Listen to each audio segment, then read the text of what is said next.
What's going on, everybody? Hope everyone's having a great start to your week because it's Tuesday. That's odd. We're live on a Tuesday. Have we ever had a show on a Tuesday, like ever? Probably. I think at one point in time we were doing Tuesdays and Thursdays. That's right, we were. We did Tuesdays and Thursdays, then we moved it to Mondays and Thursdays. The Going Broadway Podcast is back. Nonetheless. On Tuesdays. Not for 1 week only. For those of you that might be joining us for the first time, my name is Alex. Sitting across from me is Cole. Cole, what's happening? Good morning, everybody, and welcome to the greatest wrestling podcast ever. And we have a show that is different today for more than one reason. I mean, yes, it is a Tuesday, but today will also be the first time ever, I think, that we spend all of our show on one specific topic-ish pay-per-view, if you will. Topic on a more detailed, in-the-weeds type level, if that makes sense. But we're going to break down this pay-per-view in like 9 different ways. But before we jump in, I want to see who we got on the chat this morning. Michael, good morning. Stacy, good morning. Stacy, insert number belts.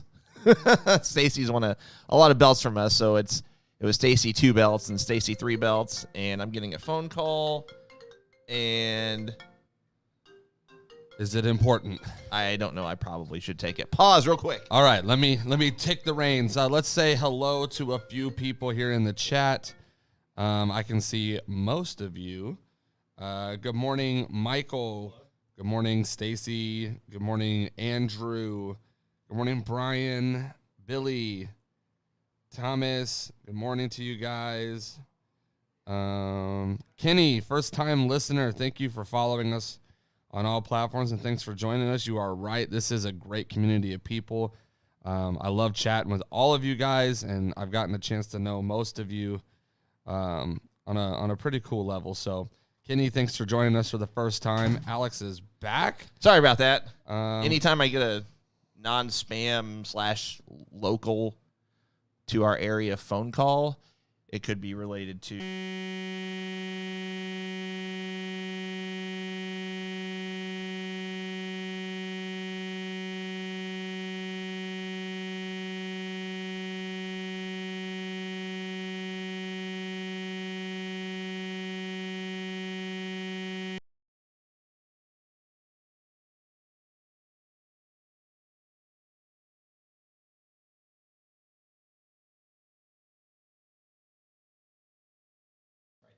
Check. There we go. All right, we're back. We are back from outer space. Yeah, I don't know what that was, but... Jeremy Stoneberger, good morning to you. Fear the Beard. Good morning. Jeremy Pickering, good morning. Thomas Russell, good morning to you guys. Travis, good morning to you. I think I covered everybody. Well, if you covered it, then...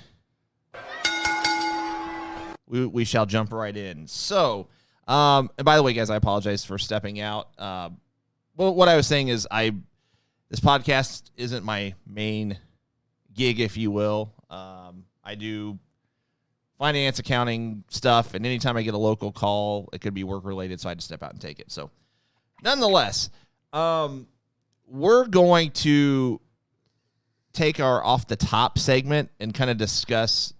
really our overall experience from Saturday. Cole, why don't you go first? I mean, we can kind of just go back and forth, but I'll let you kind of kick it off. Well, first, because someone commented about it, no, I am not in jail. He freaked out. When Brock Lesnar came out at number 30, it was the deciding factor to not go in that ring. He was already very upset, and... I did not want to get F5'd over the top. If rope. it were anyone else. Yeah, I mean, like if Omos would have came back out or, somebody else, like that's chump change. Come on now. I could have done that, but not Brock. Omos is chump change. That's going on a shirt. That's a shirt. 7 feet of chump change. Oh, man. No, so we started up our day by going to the Hall of Fame. I think it's called the Super Show or the Hall of Fame show. Hall of Fame show. And we got to be VIPs for the event, so we were able to go and meet with Jeff Jarrett and Eric Bischoff and got some things signed, got some pictures taken, and I wanted to share this cool moment. I hope Brian's on. He messaged me and I told him he needed to check this out because Brian Steele was messaging me about it the other day. But anywho, we were talking to him. We actually carried around our not the belts that you saw at the beginning of the show because these ones actually were retired. I'm going to show these real quick.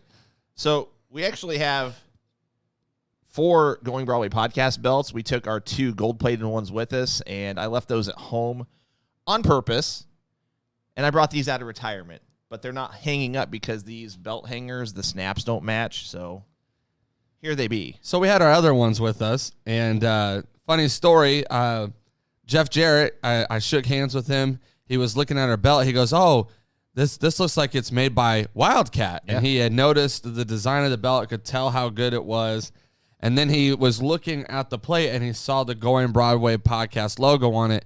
He goes, "You guys," he goes, "I've heard of you guys online." He goes, "You guys go live every Thursday." Well, he said, his words were, it wasn't, "I've heard of you." He said, I have heard you. Yes.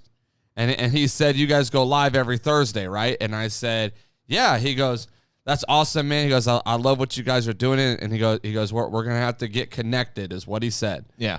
No cap on that. Just telling you the exact conversation. And I tried to play it cool, like I'm used to that happening.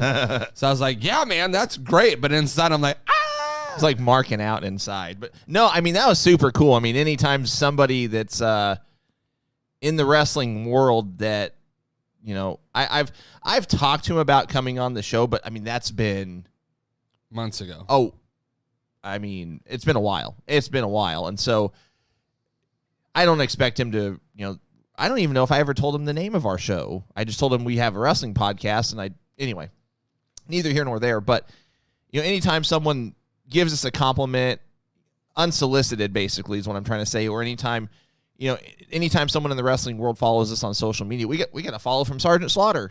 Yeah. So on Twitter, just anytime stuff like that happens, it's really cool because we've said this over and over. If you would have told us whenever we started this 2 years ago that we would be where we're at now, I would say you're nuts. So, yeah. So we got to do that. We sat like second row for this event.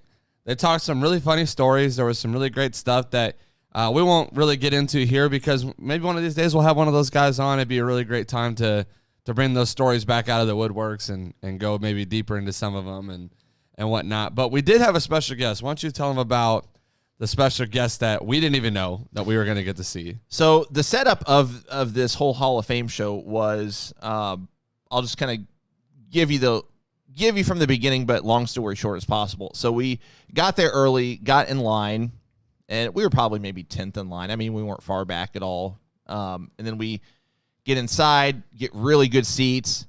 And we actually showed up just in time because not long after we got there, the line really started to expand. Get inside, pick out our seats, get in line to get our picture with Bischoff and Jarrett. And then we sit down and wait for a while because the line was long. This was the VIP line. Excuse me.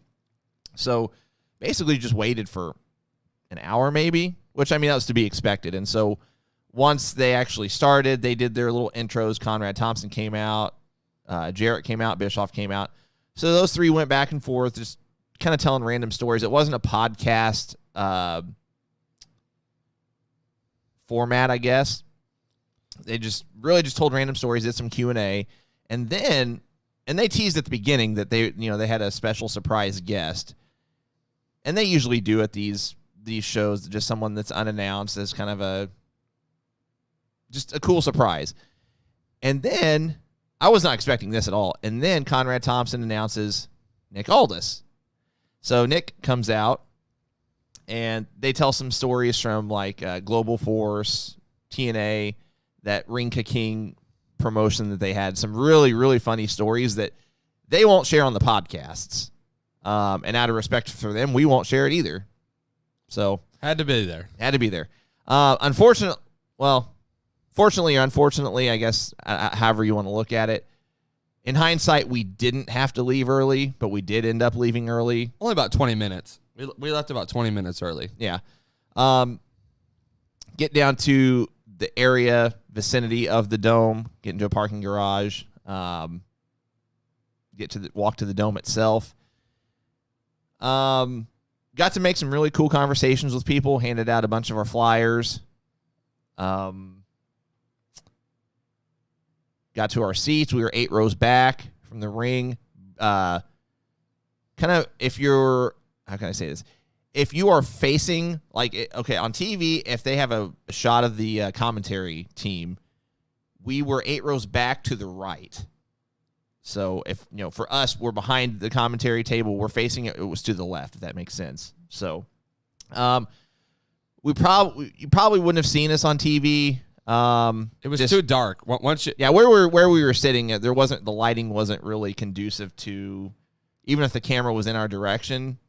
I mean, probably wouldn't have seen us, but nonetheless, we got some cool pictures. Overall, it was a really cool experience. We'll kind of share our opinions, booking wise, creative wise, of the Rumble as we move forward. But I didn't really have any specific stories being at the Rumble itself, other than, there were a bunch of people that, of course, this is with any live event, cosplay. The cosplay was more than I've ever seen at any other event, though. Yeah. And I've been to a handful WWE and one AEW show, and I don't think I've seen that much cosplay. It was a lot. That's probably the most cosplay I've ever seen at a show. We saw a group of guys that were dressed like old school Undertaker, Kane, Macho Man, Ted DiBiase, Hollywood Hogan. We saw a girl that was pretty much Sasha Banks. She down to the blue hair with the green streaks in the front, the makeup and everything, and just it was went all the way. We're talking ring gear, the whole nine went all the way out. We had a few that were trying to look like the Bella twins. It was more not near as close, not near as accurate. Yeah. But that was definitely interesting. We had a guy behind us. I took a picture of it. We had a guy behind us who actually ended up buying one of the Brock Lesnar Legacy title belts that they had created, and I think was on sale for the first time that night. Yeah, so the signature Brock Lesnar Undisputed belt was, from what the guy told us, they had it on sale there for $500. Supposedly only 500 were made. I've not looked on WWE Shop, so I don't know if they've released it or not, but I did also see that they had a tribute Orton Big Gold there as well. I didn't see it in person. I didn't see it while we were there, but people, I saw it online. And the Brock Lesnar one looked cool. The Lesnar one looked cool. The Orton one, not so much. And that was really cool to be able to kind of have someone buy it and see it in person. And that was definitely unexpected, because I saw the guy putting it. So he was sitting behind us. By this point, when I had turned around, he was putting it back in the bag. So I had to be like, whoa, what is that? And then he pulls it back out, and it was just goosebumps. It was super cool.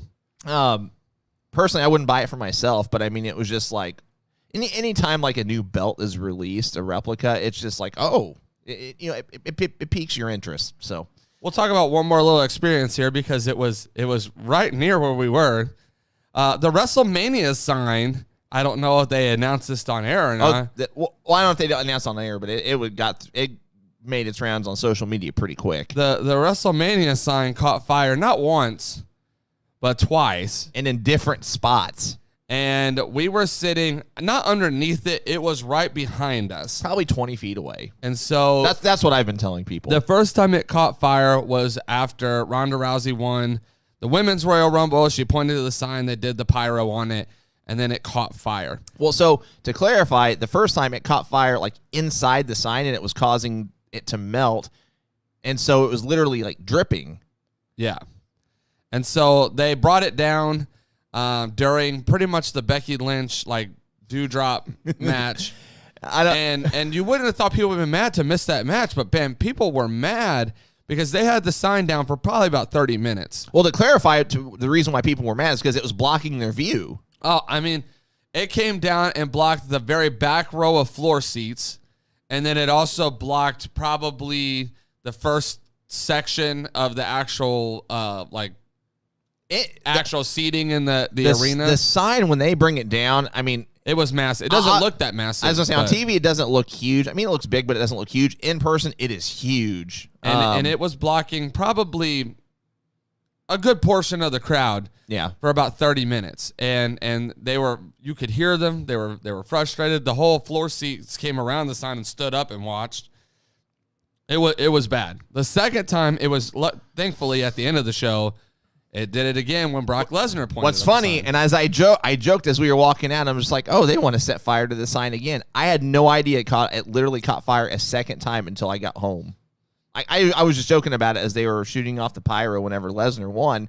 I looked over at Cole and our buddy Austin. I'm just like, hope that doesn't catch fire again. Or no, I said something in jest along the lines of, I guess they want to set the sign on fire again or something. I don't know. And sure enough, they started bringing it down, like right behind us after we were on our way out. Like, it was crazy. And I thought they were just bringing it down because they're, just starting to tear down. Yeah. Right. So, overall, the experience was fun. I mean, not to be cliche or no pun intended, you could say it was once in a lifetime just because of the fact that I don't know if the Royal Rumble will ever come back to St. Louis, and if it does, it might not ever be at the Dome. I don't know. But it's also...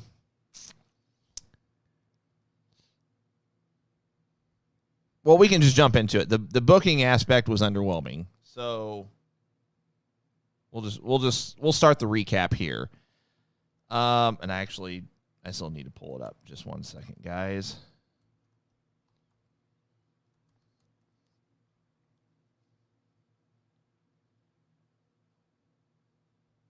All right. So there was no pre-show, there's a pre-show, but it was a kickoff, and that was, I don't know who all was on it because they were like where we were sitting, they were further back and to our left. I know Booker T was there, Jerry Lawler was there. I knew that just by the chance. Right. But, I mean, as far as who else was on it, no idea. So there's a kickoff, but there was no pre-show match. And my computer wants to be really slow today. Okay. So going into the event, we were talking about what are they going to open up with? They're going to open with the Women's Rumble. They're going to open with, Lashley and Lesnar.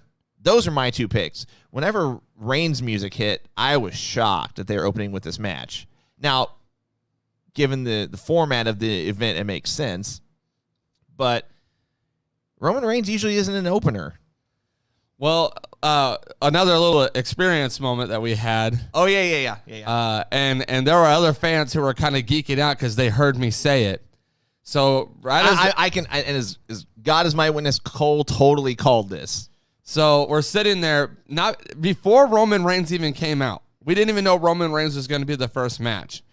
And the entire event, as I'm sitting there and taking it all in, I'm saying names that might be in the Rumble that we hadn't talked about. I'm just kind of spouting out little things.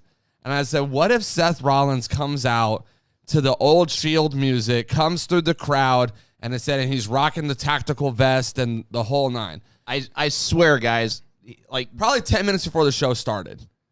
Yeah, I mean, most likely. And so this girl was sitting next to us. She heard me say it. There's some people behind us. And so Roman comes out first. And in my mind, I'm like, the champion usually never comes out first. Which kind of furthered the And in logic. this setting, Roman usually would always be second.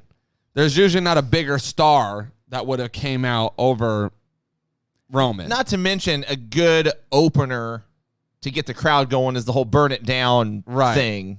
And so when Roman came out first, I was like, interesting. Out of nowhere, we see the Shield thing come across the screen. You hear the Sierra Hotel, India. You hear that going on. And the girl, you should have saw the girl next to us because she popped harder that I got it right than I did. Yeah. She was later. She goes, "Oh my God, you called it!" And here comes Seth Rollins. He actually does. He comes down through the crowd. He comes down to our section, but he goes right instead of left. So we didn't get very close to him, but he was literally in the floor right in our area. And that was insane. But still doing this Rollins drip gimmick thing, his mannerisms or whatever. Dance and it was awesome. It was a cool moment, but I called it about 10 minutes before it actually happened. So the match itself, I mean, I loved the match. We were talking about it on the drive back. The DQ finish, kind of heard it for you. For me, it was, at the time, I was just like, what a crap finish or whatever. But then, like, kind of marinating on it, thinking about it. The match itself was really good. And I actually thought they could have given it more time than they did. And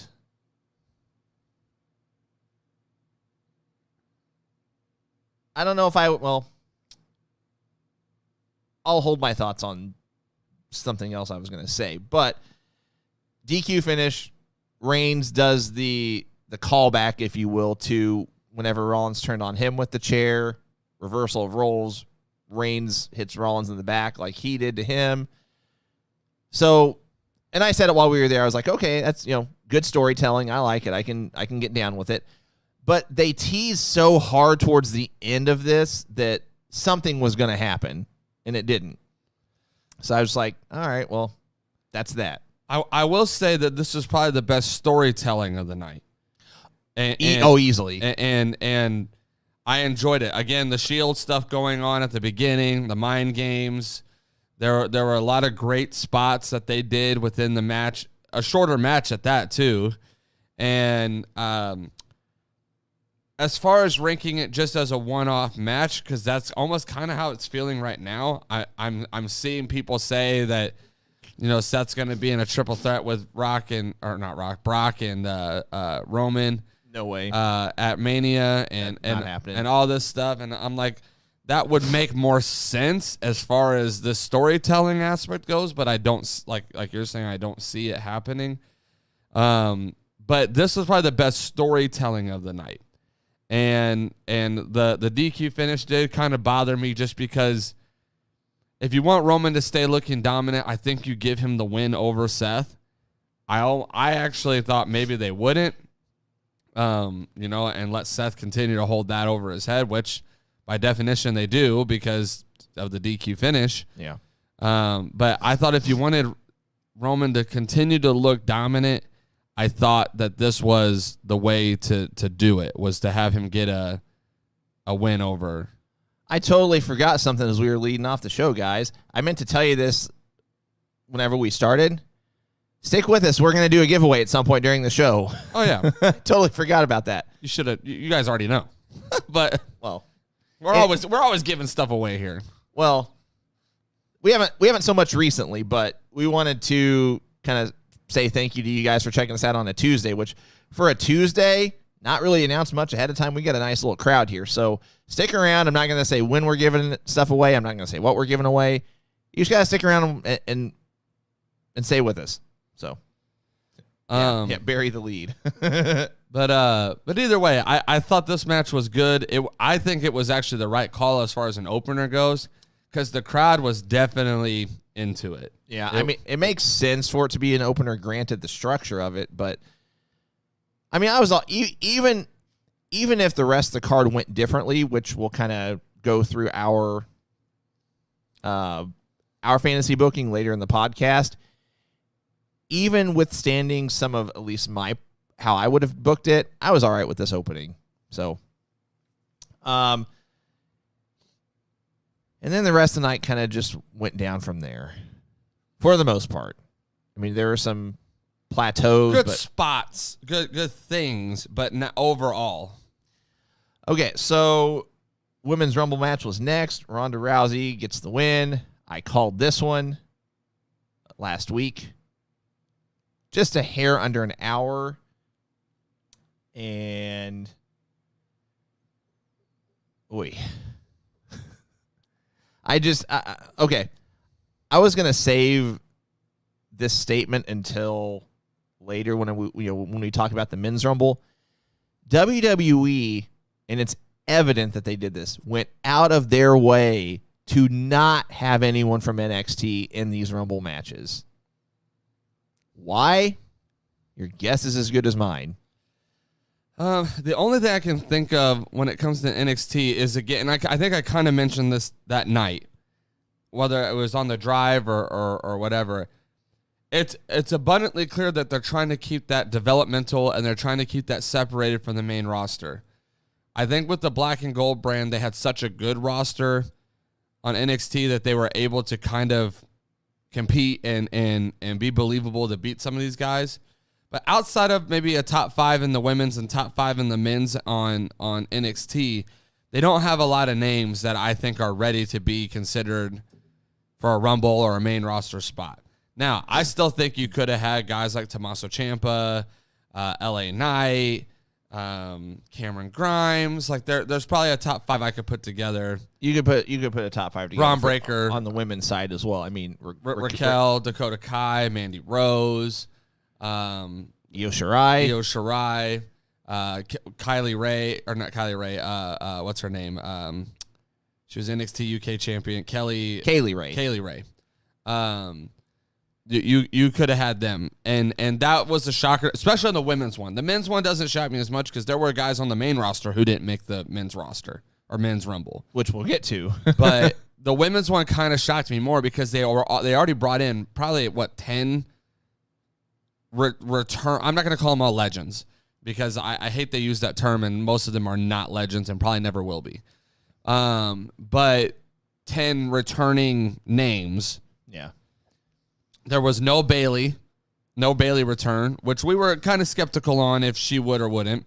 No Asuka. Which I was dead set on her being there. I thought for sure. No Lacey Evans, which I feel like she's got to be ready to come back physically. So I was kind of mind blown just by some of the big names that are Alexa Bliss. No Alexa Bliss. Yeah.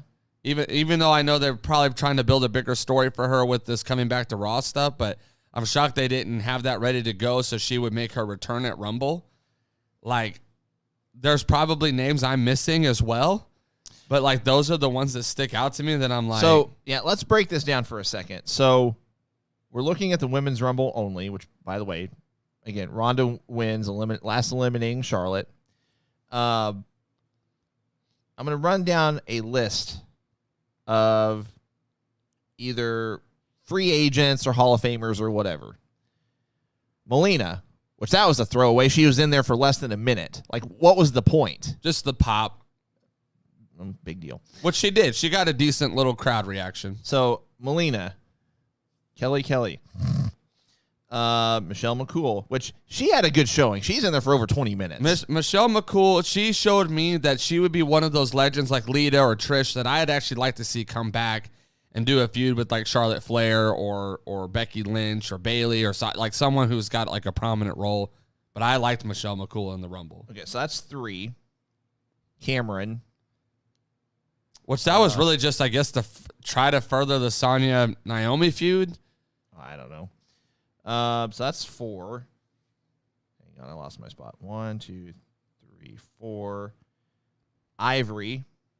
That was funny. Brie Bella. I'm throwing Mickie James into this because she's not a free agent, but she's not with WWE, obviously. Alicia Fox. Summer Rae. Nikki Bella. It's 10. Sarah Logan. 11. I'm not going to include Lita in this because she's been on TV. And she's a WWE legend. That's to be expected. And it looks like, well, she has a match at Chamber now. So she's going to be doing more than just one off. Mighty Molly. 12. So I'm not throwing Ronda in this because, A, she won. B, she'll be around for a while. So 12 out of the 30 were people that they brought in. Almost half. But it doesn't stop there because they actually brought others in as backups. So they brought in Jillian Hall, Oksana, and I thought there was one more. Oh, Caitlyn. Right. I remember you saying that. Like, she was actually there. She was at the venue. They had backups there. We could have potentially had half of the Women's Rumble if those other 3 had been in here half of the Rumble not even be Well, let's just for active WWE roster. For a second, let's just include Lita and Ronda into it for a moment, though. That's 15. That's 14 names right there. I mean, that's half the Rumble that were people that have not been on TV or on air for a while that were in the Women's Royal Rumble. Again, no, I was mind blown that we didn't see like anybody return out of the names that I had already given. I'm shocked. And no call-ups. Rumble usually is a place to call somebody up from NXT, so I didn't want to see like an NXT sighting where they were going to be there and then go back to NXT. I was expecting to see a Raquel Gonzalez call-up, a Dakota Kai call-up, a Io Shirai call-up. I thought that they're lingering in NXT 2.0 and don't really have anything to do there. You could do a lot more with them where on the main roster, I feel like. So Ronda Rousey, when she came out, I didn't think she was going to get a pop, but she did. People went nuts for her. So this is where I kind of get frustrated with people online when you read people's frustration with this person or that person, whatever, acting as if that person isn't what's best for business. Y'all should have heard the pop that Ronda Rousey got when her music hit. It was loud in that arena. People were excited to see her. It was one of the loudest pops of the night. You can't not acknowledge that she's gonna sell tickets. And so I give it to them. Alex called it a week beforehand, not a night before, not the night of, the week beforehand. He said Ronda would return, she would win, and he nailed it on the head. I did not see that coming. So real quick, and I wanted to get to this story before we keep going. This is according to our buddy, good friend of the show, Dave Meltzer, Wrestling Observer Radio. Hope he picked up on the sarcasm. But according to him, Alexa was supposed to be in the Rumble. But I guess because of creatively where they're going, they thought it would get in the way. Which I agree with. I do agree with that because for whatever they're doing a slow build for it, probably to have something for Mania by that time. But I was almost shocked. I was like, why not start her vignettes earlier so she can make the return at Rumble?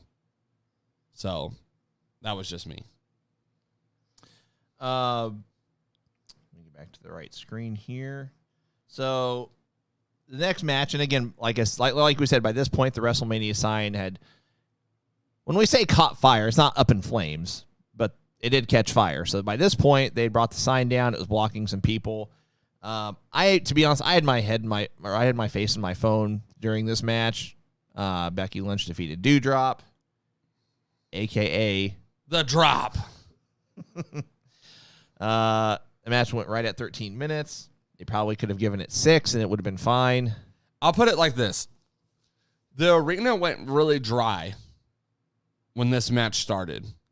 It also, we found out, was the time that everybody decided to go use the bathroom or go get food, because we went out there to get some, and I turned right back around and went back in because the line just to go to the bathroom was wrapped around the room. I want to say something real quick, guys. Please keep our chat threads free of any kind of like vulgarness, language, any kind of sexual innuendos. Like, please don't go there, guys. Seriously.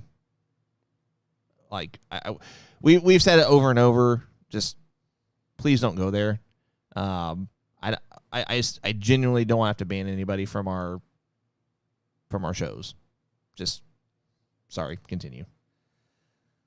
I told Alex, I think my biggest problem is that I don't like this character Doudrop.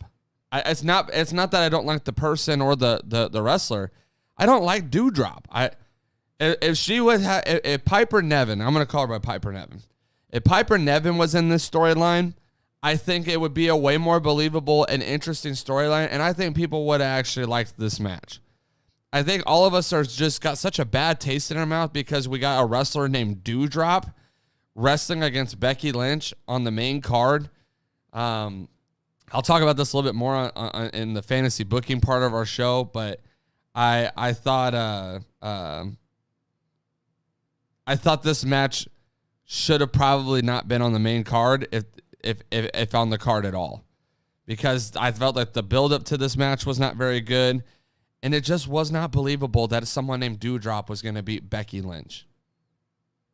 Piper Niven? Maybe. Doudrop? No. Oh, man.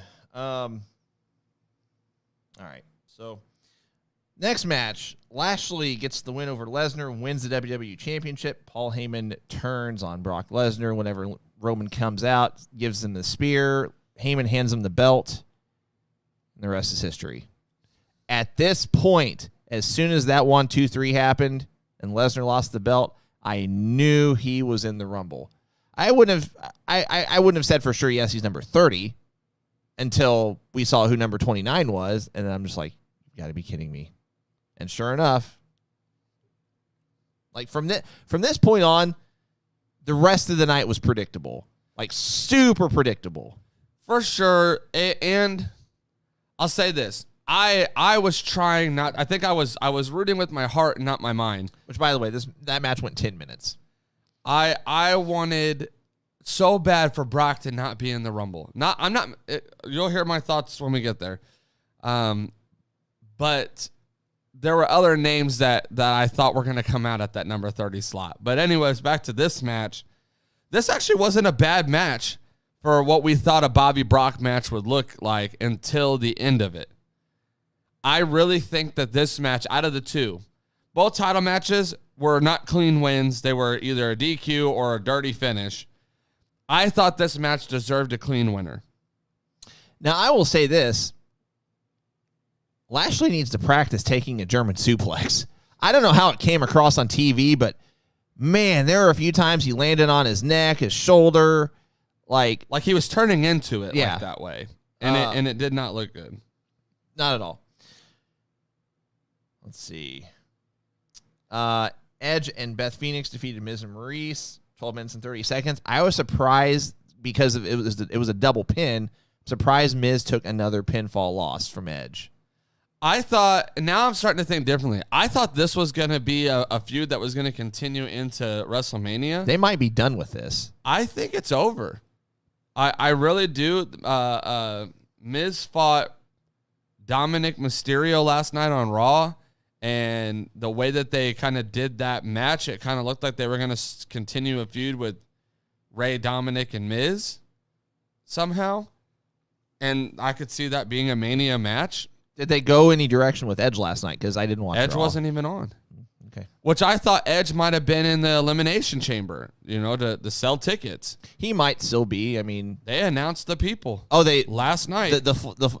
So I had qualifying matches and announced all the people for the elimination. Okay, chamber. so last I saw, they had only announced 2 qualifying matches. So they did 4? It is Bobby Lashley, Brock Lesnar, Matt Riddle, Austin Theory, AJ Styles, and who am I missing? They announced Brock at the beginning of the show that he was just going to be in it. Yeah. Bobby Lashley's the champion. AJ Styles beat Rey Mysterio. Austin Theory beat Kevin Owens. Really? I like how there's so much. Riddle's in it, and I'm missing the other name. Seth? No. No. Oh, yeah, Seth Rollins. Okay. Seth is in it, yes. Okay. I like how there's so much push on social media that the whole, Big E deserves better, which I don't disagree. KO deserves better, too. Now, I mean, I was shocked that out of the matches that they had, that he was the one that took the pin. Oh, that's right. KO doesn't do Saudi. Okay. Right, but I'm shocked he took the pin to Austin Theory.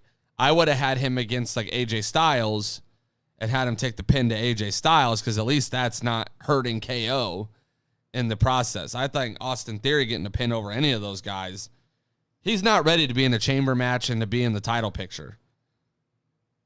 I just don't see that yet. He needs to have an Intercontinental or U.S. title run before I can get on board with him being in the main title picture.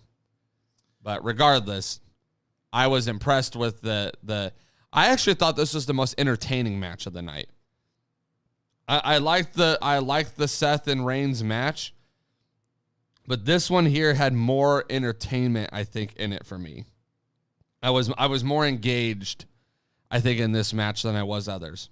I got you. I liked the double spear that was cool. From Edge and Beth. I liked the double glam slam from Beth and Edge. I liked the tease of the double skull crushing finale or whatever his special move is, and they actually let Maurice and Beth have a lot of time in this match. There was at one point I looked over at Alex and our buddy Austin was with us, and I was like, they're really. I thought Miz and Edge would have carried the match more because more for Maurice, because Maurice hasn't been in the ring as much. But they actually let Maurice and Beth go for a while, and I thought that was an interesting part of the match as well.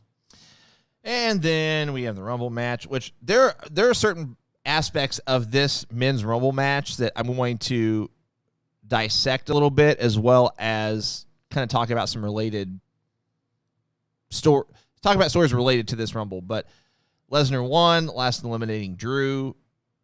This went only 51 minutes. I'm men's Rumble matches usually go like hour, at least an hour and 10. But, like we said, I mean, super predictable, but I want to break some of this stuff down a little bit. So AJ Styles had a good showing, but he was eliminated by Madcap Moss. And yes, I'm throwing a pipe bomb early. Why? Why? Okay. Anyway, so then let's see. So Ridge Holland comes out as number 5. He was eliminated by AJ. I thought Ridge Holland got an elimination that I was kind of maybe not. I guess I made that up. Madcap was one that had eliminations you were mad about, and a certain rapper. I'm getting there. Number 9, Johnny Knoxville. They should have let him be in there for he was in there a minute and 26. They should have let him be in there for 5 minutes, just taking guys' moves. Johnny Knoxville should have been the test dummy for everybody's finisher. I think they should have brought him in at 15 and had more of the guys in the ring, and he stayed in the ring a little bit longer for a couple more guys to come out.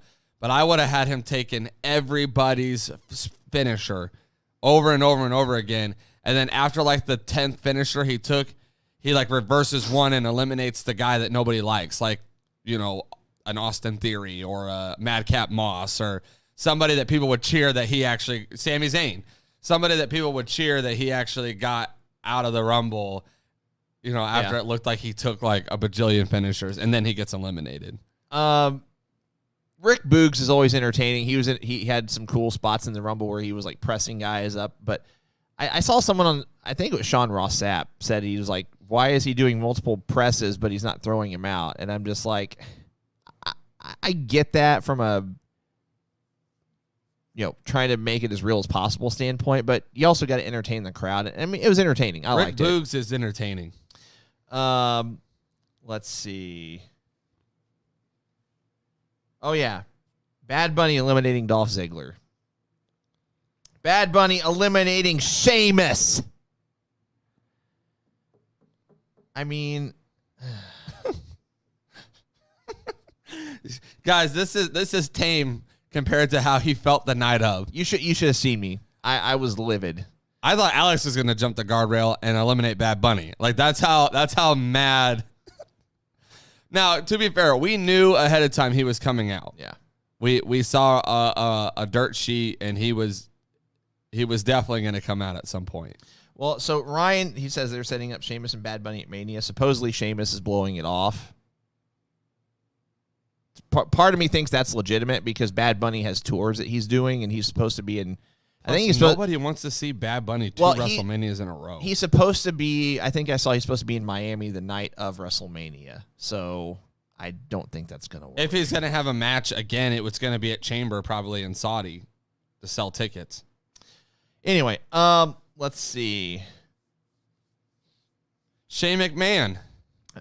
let's scoot over to Shane. Okay, yeah, let's talk about Shane. So, in addition to being in the Rumble, Shane helped book this match and booked to put himself over, give himself really good spots, which gave himself some heat backstage with some. I'm hearing some. I'm hearing a lot. Most. And there were guys speaking up, from what I've read, there are guys speaking up that never say anything. I guess Shane verbally buried Jamie Noble backstage, too, in front of a bunch of people who was also there to help produce the Rumble. I don't know. This also could, I mean, I'm not saying it didn't happen, but this also could be a case of something that happened backstage being leaked out on purpose to, wrestling fans to further really just hate him, because he's coming back as a heel. Was he on Raw last night? Okay. I'm assuming his feud is going to be with somebody on SmackDown. Oh, they said he was going to be a regular on Raw, from what I saw. I did not see him on Raw. I don't remember him on Raw. Okay. Well, nonetheless, so I thought I had another. Okay. So I wanted to read this because we're on a talking about Shane McMahon type spiel right now. There's a rumor that's gaining steam that Shane McMahon, whether he pushed for it or not, this doesn't say. There is a push for him to go against Bobby Lashley at Mania. This is per, it doesn't say. Okay. This is not the current plan, but it was an idea floated around before the Day 1 event. However, since the Day 1 event, the idea was switched to something else. But it begs the question, if this were true, caveating with that, if this were true, could this be another instance of Shane politicking for himself? It's interesting because I want to look at it from the fan aspect. Men's Royal Rumble, name a surprising entrant outside of Bad Bunny. We knew Johnny Knoxville was going to be in it, so not a surprise. Drew McIntyre was really it. Outside of that, there was no legend. There was no NXT name, and there was really no big return. So I'm going to say Shane McMahon coming out where he did, to me, actually made sense. I get that may not have been popular in the back room, and the way he went about making that happen probably wasn't the best way to go about it. But Shane coming out when he did was a shock. It was a surprise, and it got a pop. I don't think he was wrong for coming out when he did. I think what happened is that he was wrong for how he presented it and how he made it happen. And Brian, we're gonna get there. We're dissecting, really dissecting not just the the men's Rumble match, but there are stories I want to discuss relating to it. So I'm not really mad that Shane was in it and the spot that he had. Now, being in the Final Four is another topic. When they got down to the Final Four, none of us had even really realized it. I had made a comment. I was like, wait a minute. Are they down to the Final Four right now? The Final Four was literally Shane McMahon, Drew McIntyre, Bobby Lashley, and Lesnar. Or not Bobby Lashley, Brock Lesnar. That's what I meant. And I don't remember. Who was the fourth? Was it Bad Bunny? Hang on. Final Four: Lesnar, McIntyre, McMahon, Riddle. Matt Riddle. That's right. Which, by the way, there's something about Matt Riddle I'm going to get to as well. I read the rumor this morning of what happened there. So the Final Four was an underwhelming Final Four. They didn't have anybody who lasted in the match a long time, which usually they do. They don't have to win. But I thought like an AJ Styles or somebody being in it a long time would have at least made sense. Here's a stat for you that I just... So, 1, 3, 4... Okay. Bad Bunny was in the final 5. Yeah. Orton was in the final 6. Otis was in the final 7. Otis was in there he was in the match later than guys like Big E, KO. I know he's not getting much of a push now. But I'm throwing in Ziggler just because. Does this say who was in it the longest? Yeah. Because there wasn't anyone that was really in it a very long time. AJ Styles is in there, 29 minutes. 29 minutes, and yet still they couldn't have him make it to the final 5, final 4. Like, AJ was...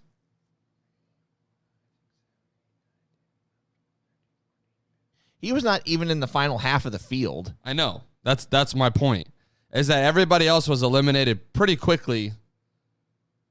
Here's another stat for you. Lesnar had the last 5 eliminations. That doesn't shock me, though. Drew, Shane, Riddle, Bad Bunny, which... Orton. Yeah, Orton. Bad Bunny getting eliminated by Lesnar. That was the one spot in the Rumble that I'm just like, thank God for Brock Lesnar. But besides that, I do want to make one more statement about Bad Bunny. You do have to give him credit for learning the moves. He does execute the spotlight moves that they want him to execute. He does do them well. I will give him credit. It's not his fault that WWE's paying him a bunch of money to come there and get a pop, which I hate to say he did. His music hit, and there was a fan base in the crowd that was excited to see him. This is why WWE does that, because they like to cater to the people who don't really care about wrestling that much, but when they see Bad Bunny in it, they draw their attention. He came out, and when he hit the Panama Sunrise or whatever you want to call it, people popped because he did it well. I know it takes 2 to tango on that move, but he did it well.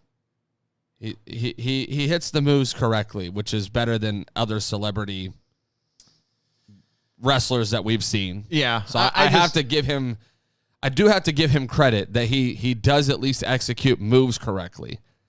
But it still took a spot away from other guys, which I'm definitely going to talk about a lot more in fantasy booking. Yeah. Of names that we did not see in this men's Royal Rumble. Okay. A couple of more rapid fire stories I'm going to bring up related to the Rumble. So the botched Kofi spot, which we're pretty sure he's hurt. He's actually not. Oh, okay. He's actually okay. He basically, he's trying to be a company guy, and essentially said that in so many words that, how can I summarize this? He still would have, even despite the botch, he would have tried the spot again. Like, he doesn't regret doing it. Which that's a hard spot to try to do, because you can really injure your ribs, your sternum, like anything from here to here. And how he didn't injure himself, I don't know. But actually, I'm gonna save something. I was gonna say something else, but I'm gonna save it for a pipe bomb. So there's that. I covered that already.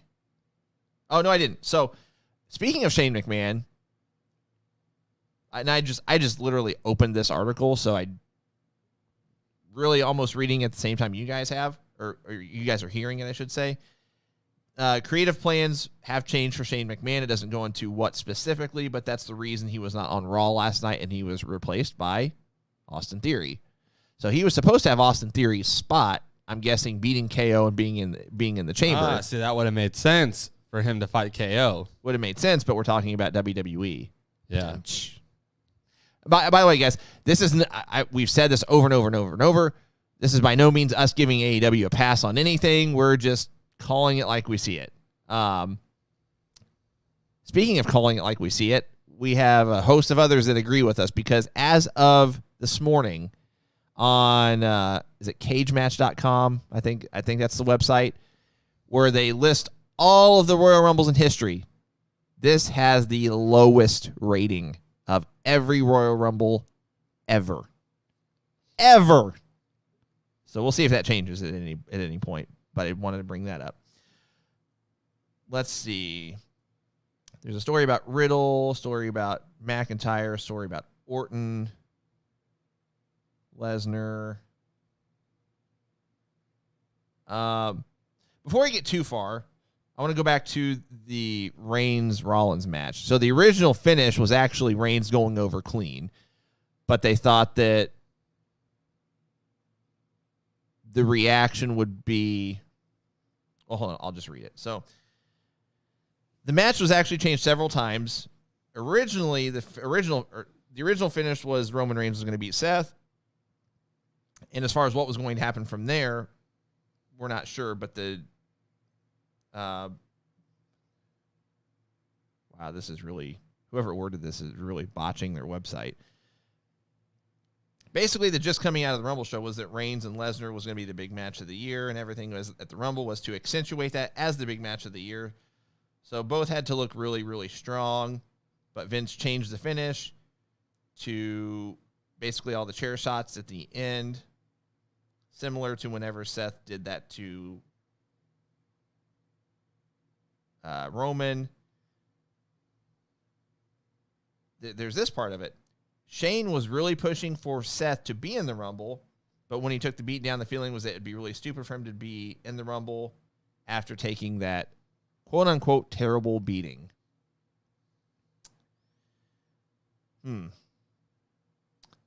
Even with that, I would have rather had Seth than Brock. Yeah. I mean, because, okay, I want to take let's take a little trip back to 90, I want to say this was 94 Royal Rumble, I believe, where Bret Hart he was in a tag match with his brother Owen. Shout out to the Hart Foundation. They had a tag match against the Quebecers, I believe, for the WWF Tag Team Championship. I forgot the finish. Basically, Owen and Bret didn't win the tag belts. Owen turns on Bret. Kicks him in the back of his knee, injures his knee. The classic Owen line, I just kicked his leg right out of his leg. Anyway, but Bret still came into the Rumble later. Right. Limped to the ring. And it's still a story. Co-won the Royal Rumble with Luger, if you guys remember that. But nonetheless, my point is, he was still injured before the Rumble. He still came into the Rumble. So what? Right. Anyway. I think I'm going to read the Riddle story last.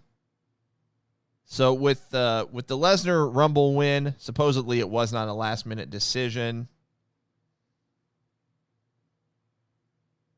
That writers were told, quote-unquote, at least 2 weeks prior to the Rumble that the winner was going to be Lesnar. For what it's worth. Actually, I think I'll tackle the Orton story last because that's kind of related to the Rumble, but not as much. So Drew being in the Rumble, making his return, even though his neck isn't fully healed yet. If his neck is not fully healed, why bring him back into the Rumble and risk it? When there are other names. Exactly, that's my point. Other guys you could have brought in that spot. I mean, even if he's in there for 2 minutes, he was in the arena, have him bring his gear, give Undertaker a spot to give the crowd a moment. You want a pop, yeah. That would have been it. NXT guys that we mentioned, just pick a name. Braun Breaker. I mean, whatever. Something. You want to get people to get over and watch NXT, that would have been a good way to do it. Yeah. Okay, so this is what I wanted to bring up. The original planned winner for the 2022 Royal Rumble was supposed to be Matt Riddle. Do you know what WWE could have done? This story writes itself. If they would have had Riddle win the Royal Rumble, this story could have written itself. It's in Orton's hometown. You could have had Riddle throw out Orton last. Turn him heel. You could have had Riddle actually win the belt. Go figure. You're going to put the belt on somebody new. Do it. Put the belt on Riddle. You've got Riddle and Orton at WrestleMania. It's something new. Do it. why did you pivot away from this? Because Shane McMahon decides he wants to be in the match and get his 5 minutes or however long. I just, wow. When I read this, like, I'm like, why?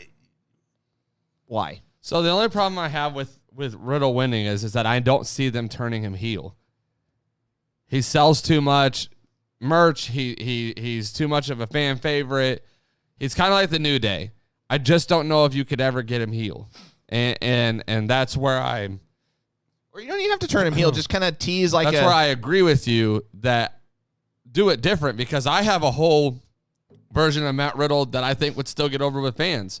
The instead of kicking the flip-flops off, he comes up to the ring apron, he slides them off gently and leaves them there off to the side real nice and neat. and comes out very much more like a Brock Lesnar type. The MMA tough guy, destroy everybody kind of mentality. You start having him no more bright colored tights. You go to white or black, solid color type tights, and you give him a tough guy gimmick in a sense. Which, by the way, I don't know how it came across on TV, but from where we were sitting, his sandal flip was like the most pinpoint neatest. I mean, from where we were sitting, it literally looked like his sandals came off his feet and just did a straight shot. Like a parallel straight shot. It's like he sits in his hotel room and just practices shooting his sandals. Well, it wasn't like one went this way and one went way over here. I mean, It was just like straightforward. I don't know. Matt, you said it. Cut his hair, suit and tie. I mean, just you don't even have to cut his hair, but put it like in like a bun, like just like super professional, like the Pete Dunne man bun, MMA type look, and just feel and give him that, and then have Orton be the face. I would have had Riddle eliminate Orton in his hometown, get the boos, and then Randy kind of go in and whatever, try to shake his hand, or you could do it the complete opposite too. Here's the other thing we could have done: we could have Randy Orton eliminate Riddle last, have Randy Orton win the spot. Randy Orton at Mania is good for business. You continue to kind of tease dissension in their group. And then after Mania, you have Riddle attack Orton once he's won the belt. Have Orton beat Bobby for the belt at Mania. It's a big moment, whatever. And then you have Riddle turn on him. And then at your next pay-per-view, you have Orton versus Riddle, and you have Riddle take the belt off of him or whatever. I'm just spitballing ideas here, but I agree with you. If Riddle would be a different taste, but it is interesting. Out of all the guys that they have, Riddle was the one that they were. It kind of takes me back when they were thinking Ali for the Money in the Bank. Like, out of all the guys you have, this is really who you were going to kind of like get behind. Not that Riddle's bad. It's just like there are other serious gimmicks that I think would be a better option for Mania specifically. Yep. Just 1 second, guys. Can you able to keep talking about something or just take questions? I'm trying to do something. Well, let's just look at the chat here and see what some of you guys are saying here. So,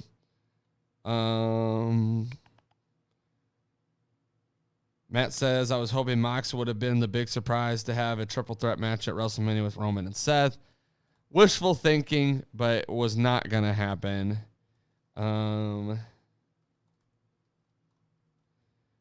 Oh, we didn't even talk about this.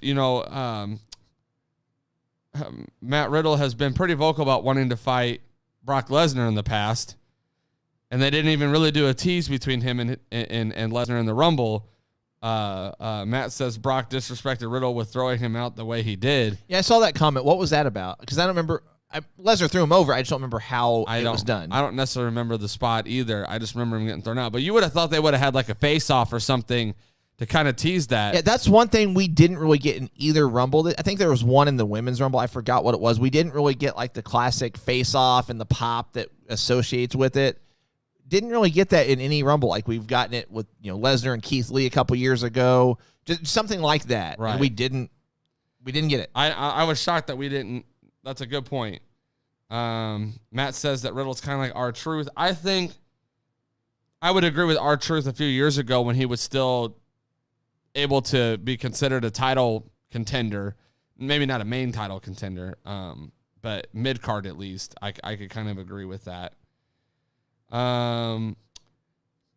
Matt, that's a great question, and I think we'll answer that later on. As far as is it getting set up for title versus title at Mania? Well, we'll talk about that. Ed asks, who was the Forbidden Door? There wasn't one. As far as the Men's Royal Rumble goes, there was not a Forbidden Door option. Funny enough, Nick Aldis did say he brought his tights when we were at the Hall of Fame show. He said he was never asked to be in it, but he always brings his tights because you just never know in these days. So there was that. Matt says he caught him mid-air by his ankle and just threw him. Oh, that's right. So he jumped, and I saw it. I remember Brock like catching him and kind of like stumbling, fiddling with him a little bit just to kind of get his handling or whatever. So I don't know. I'd have to go back and watch it. Could have just been Lesnar trying to hoist him up enough to get him over the rope. I sort of remember the spot, but Chris, I see what you're saying. Lesnar and Drew did have like a face-off where they went nose to nose, but like we're talking about like a matchup that we haven't seen before and having like a face-off. So like usually like he brought up Lesnar and Keith Lee. Like that would be a matchup that people might have wanted to see, and it's like a tease in the Rumble. Hypothetically, like if Goldberg were in the Rumble, like a Goldberg-Riddle face-off, something Right. like that. I'm trying to think of another example that like a Well, people, like if Edge would have been in the Rumble, people like AJ Styles and Edge having that like face-off. Like a dream match that we didn't know that we wanted until we saw it. Yeah. One more story I want to read, and then we'll move on with the podcast. This also comes from Mr. Meltzer at Wrestling Observer Radio. Randy Orton was not on Raw last night. I'm just reading because I didn't watch Raw. Well, we had the great scooter race last night, and Riddle lost. He was going to win, and right as he got to the finish line, Otis like belly bombed him. I don't know, he just hit him with his belly basically, and Chad Gable got the win on the scooter race. It's the scooter win. The academic scooter race. Meltzer says he feels that it was very weird booking for Orton. And also he was only in the Rumble. This is one thing we didn't talk about. He wasn't in the Rumble for that long. A couple minutes. When there was this big push internally to give him a nice little showing. Not necessarily win, but a nice showing. He says, I question why would Orton, who would get the biggest pop during the show, aside maybe from Ronda, why would he not compete for very long in the Rumble match? In a match that didn't have a lot of heat, the crowd would have gone crazy for anything Randy Orton would have done, but he arrived late. And, he arrived late in the Rumble and then was out very quickly. He goes on to say, I thought that was really weird booking. Orton not being on the show, being Raw. They did the whole thing last week with Orton not wanting to be in the scooter race. They kept promising Otis in the scooter race, but all of a sudden it was dropped. They kept promoting Otis in the scooter race, but all of a sudden it was dropped. So long story short, the sparse Randy Orton booking is something to keep an eye on. I definitely would have had Randy come out like 10 or 15 and had him have a longer showing in the Rumble, maybe make top 5 or top 4. Okay, so let's talk about this, and then we'll move away from the Men's Rumble match itself. We talked about there were guys that were even on the main roster that were not on the pay-per-view, period, much less than the Rumble. So, I mean, you kind of talked about it while we were there. Why don't you Finn Balor. Give you the floor here. Finn Balor's not in the Royal Rumble. I thought that was really, even if he had no shot at winning, he's a pop. He's an instant pop. Supposedly he's like on a vacation, getaway, whatever. He's in Dublin, but still. I don't care. Plan it another time. This is the Royal Rumble. Like, he's a pop. Cesaro, not in the Royal Rumble. He's a pop. People go nuts for him. Now, I'm going to mention 2 tag teams that were not in the Royal Rumble that should have just had a match at Rumble. The Usos. were nowhere to be found on the Rumble. They did not interfere they couldn't be at ringside again for the Seth Rollins-Reigns match. They didn't interfere at all in the Brock Lesnar match. And they weren't in the Rumble. The War Raiders. Somebody like Ivar who can do cartwheels and stuff as a big man and could have some cool spots. Not in the Rumble. What's the Los Lotharios? Not in the Rumble. That's Angel Garza and Humberto Carrillo, guys that can do some really cool things. Not in the Rumble. That one just came to my mind right then and there. I'm trying to think of if there's any other names. R-Truth, not in the Rumble. You want to talk about getting a pop? His music gets people rapping and singing along, and he's hilarious. So how could you not have him? Akira Tozawa, another with some of the people they had in the Rumble that were literally just a waste of time. I'd rather you brought in some of these comedic guys and at least had some funny, entertaining moments, some memorable moments than to waste it on guys who clearly Apollo Crews. Another name I just thought of off the top of my head. Not in the Rumble. Also with what's his right-hand man's name? That dude. I know who you're talking about. Commander Aziz. Aziz, yeah. Not in the Rumble. Well, big deal. Yeah, but he's a big body. You could have had Commander Aziz and Omos face off. See, yeah, exactly. Something like that. That would have been cool. Omos and Undertaker. Could have had, especially with the things Undertaker said. Taker's in the building, not in the match. Shelton Benjamin, Cedric Alexander. There are, and I'm sure there's many other names that we could name. But there were a lot of names that were left off this card that I was kind of like a pre-show. You had a pre-show, no match. You could have put one together. And what I would have done is all these guys that didn't get to make the Rumble, what if you had like a mini Rumble on the pre-show and the winner got the final entry in the match? Or just something interesting or whatever the case may be. Yeah. Reggie wasn't in this match, and Reggie can do all these flips and out, like you're talking about spots that you want to have. These are guys that can do spots. And I was just absolutely mind blown that some of these guys, especially the bigger names, that didn't make this card at all. If you're WWE, and this is the last thing I'll say, and then we can transition, I would have opened up your pocketbook, backed up the Brinks truck, do whatever you got to do in order to get Gargano re-signed and have him just do a one-off appearance at the Rumble.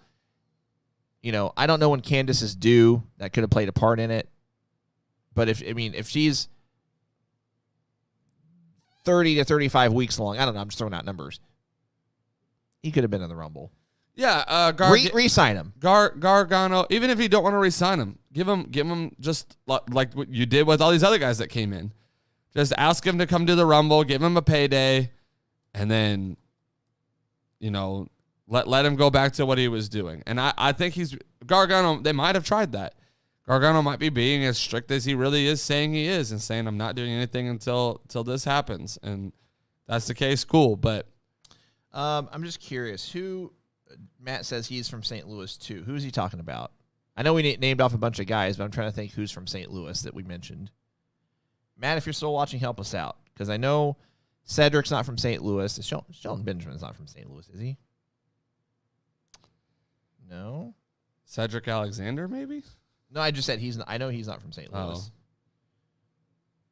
I don't know. Or I should say, if he is, that's news to me because I thought he was from Reggie. Reggie's from St. Louis. Yeah. Which he was out there for the women's Royal Rumble, but hometown guy, give him just a little rub. Throw him a bone. You already made him 24/7 champion and gave him prominent spots on TV for weeks on weeks. All right. Let's move along. Who do you got for Wrestler of the Night? Can't do Wrestler of the Week because, it's been a small sample size since we were on last Thursday. If you really wanted to throw in Wrestler of the Week, I guess you can throw in Rampage if you really want to, but we said we were going to keep this Rumble, so I was like, okay, let's keep it Rumble. It's hard. It's really hard for me. I have a hard time giving a Wrestler of the Night to matches that didn't have good finishes. And I think I'm going to say, I really am. I think I'm going to pick one out of, I'm going to give you two. I'm going to give you a woman and a man. Okay. AJ Styles, for the simple fact that he lasted the longest in the Rumble and I think had probably the most spots in the Rumble. And Michelle McCool. Michelle McCool had a really good showing in the Rumble. I enjoyed seeing her, and she looked believable. Out of all the names they brought back, her and Lita, to me, looked the most believable to win a match, actually. And so I those two are the only ones that I was kind of like. Yeah. AJ got mine as well. Now, if we were to pick a match of the night, impromptu quick segment, what would you pick? You and I went back and forth. I think I know yours. Well, yeah, I told you mine on the way back. Mine's still going to be the Rollins-Reigns match. The DQ really just hurts it for me. Which is understandable. I wanted to see a clean win, and I think we, the fans, deserved a clean win out of one of the two title matches. We, the people. Whether it was Lesnar and Bobby or Seth and Roman, we deserved a clean win out of one of them. And so that really bothered me. I'm actually going to say the match of the night for me was Edge and Beth Phoenix versus Miz and Maryse. That's fair. I mean, it definitely, going into it, like that's one match you definitely would not have said it was going to be match of the night candidate, and it was really, I mean, it was entertaining. It was entertaining. I mean, I was shocked by it. Just not a 5-star match, but it was an entertaining match. Yeah, and not all good matches have to be 4.5 stars or better. Just throwing that out there. So, where are we at here? Let's see. Pipe bomb. It's time. It's time for our pipe bomb segment. Like I said, we're still talking all things Rumble and Rumble only. I'll let you go first. Because I need to think of how I want to, because I've got two, but I need to decide. You only have two? I'm shocked by well, I only have two because I've already said so much already. All right. So you go first because I need to decide how I want to deliver mine, which I want to say first. And yeah. I think my biggest problem with the Royal Rumble in its entirety is that the way they booked it was unnecessary. It had no need to book it. I get the storytelling aspect looking back of having Reigns, DQ on Seth and all that stuff, and then you had him come out and cheat to have Lesnar do whatever. Lesnar did not need to win the Royal Rumble, all right? I literally just read an article the other night that says they have no idea what to do with Bobby Lashley as champion. Yep. Not a single idea on what to do with Bobby Lashley as champion, which concerns me a little bit, but they'll figure something out, I'm sure. They'll have to. But it bothers me that you had Lesnar take this loss by Roman Reigns interfering. It's a perfect setup. You don't need to have any other reason to give Brock a match against Roman. It wrote itself. Go off on Rumble with Brock getting turned on by Paul Heyman and Roman getting the upper hand on him, and then build a storyline through Elimination Chamber that's going to last to get us to Mania. Brock Lesnar does not need to be in the chamber. I get that it's going to sell tickets, and the Saudi show probably wants Brock there, whatever. Have Brock in a 2-on-1 match against the Usos at Elimination Chamber to get rid of them so he can fight Roman 1-on-1. I don't care. Brock does not need to be in the Elimination Chamber match. He does not need to win the Raw title again. Brock did not need to win the Royal Rumble. He did not need to come out in the Royal Rumble. It was unnecessary. The story already wrote itself for Roman versus Brock. You then use the Rumble to find somebody for Bobby. Go ahead and lock something in for Bobby Lashley, or if you're not sold that Bobby Lashley is the guy for Mania, you at least have a big name on the marquee for Mania to go against whoever you do choose to be. I don't want to get too far ahead, but I would have picked AJ Styles to win the Rumble because that's a big name no matter what to challenge for the title at Mania. Whether it's Bobby Lashley, whether it's whoever wins the chamber, if it's Seth Rollins, I don't care. it would have been a way to get somebody ready to go for Mania on the Raw side because SmackDown's already decided. It's good to go. It has no need to do any other storytelling. It's writing itself. And I think it bothers me. It bothers me more that they actually had a good story going and they thought that they needed to give him a Rumble win as well. And I saw an argument that somebody said, well, people complain when Brock comes back and he just automatically gets a title shot or whatever, and people complain about that. This time he earns one, and now people are complaining that he could have just asked for one and got it. And I'm like, this time they actually built a story that made sense for Brock to just ask for one and get it. All the other times he just showed up and got a title shot. There was no storytelling. This has been the best storytelling they've done with Roman Reigns and Brock Lesnar since they've ever done a story with them. It's writing itself. It's good. It's entertaining. People want to see it. I don't think anybody's opposed to seeing Brock versus Roman at Mania with the way the story's going right now. But the Rumble win, and I'm even going to say the Chamber spot, does not need to happen. It does not need to progress for title versus title. It already wrote itself. And that, I think, is my biggest complaint and biggest problem with the night, is that there were so many other deserving names and a way to build the other side of the two-night WrestleMania card that you're going to have. There was another way to do it, and I think they really missed that opportunity. And I'll piggyback on something you said, too. I think they jumped the gun on the Heyman turn on Lesnar. They really, I think, should have saved it somehow for Heyman turning on Lesnar. They should have saved it somehow for the Elimination Chamber. For sure. Again, I wouldn't have put in that case, maybe you do put Brock in the chamber and then have him get turned on while he's in the chamber and have him take the pin or whatever, to sell that. Saudi still gets what they want with Brock being in the show and selling tickets and all that, but it doesn't mean Brock has to win another title. All right, my turn. Okay. WWE. How do you have Undertaker in the building and not have him be on the show? In this day and age, the word retired doesn't really mean jack anymore. I mean, look. Remember these retired belts? Here they are. See? See them? He doesn't have to be in the Rumble for that long either. Give him 2 minutes. Have somebody eliminate him. Give somebody a rub just by the fact that you're having them eliminate him. It doesn't have to lead to a WrestleMania match. It could just be like a respect thing, like Riddle drop kicking him over the top or something. Doesn't have to mean anything. Doesn't have to lead to anything.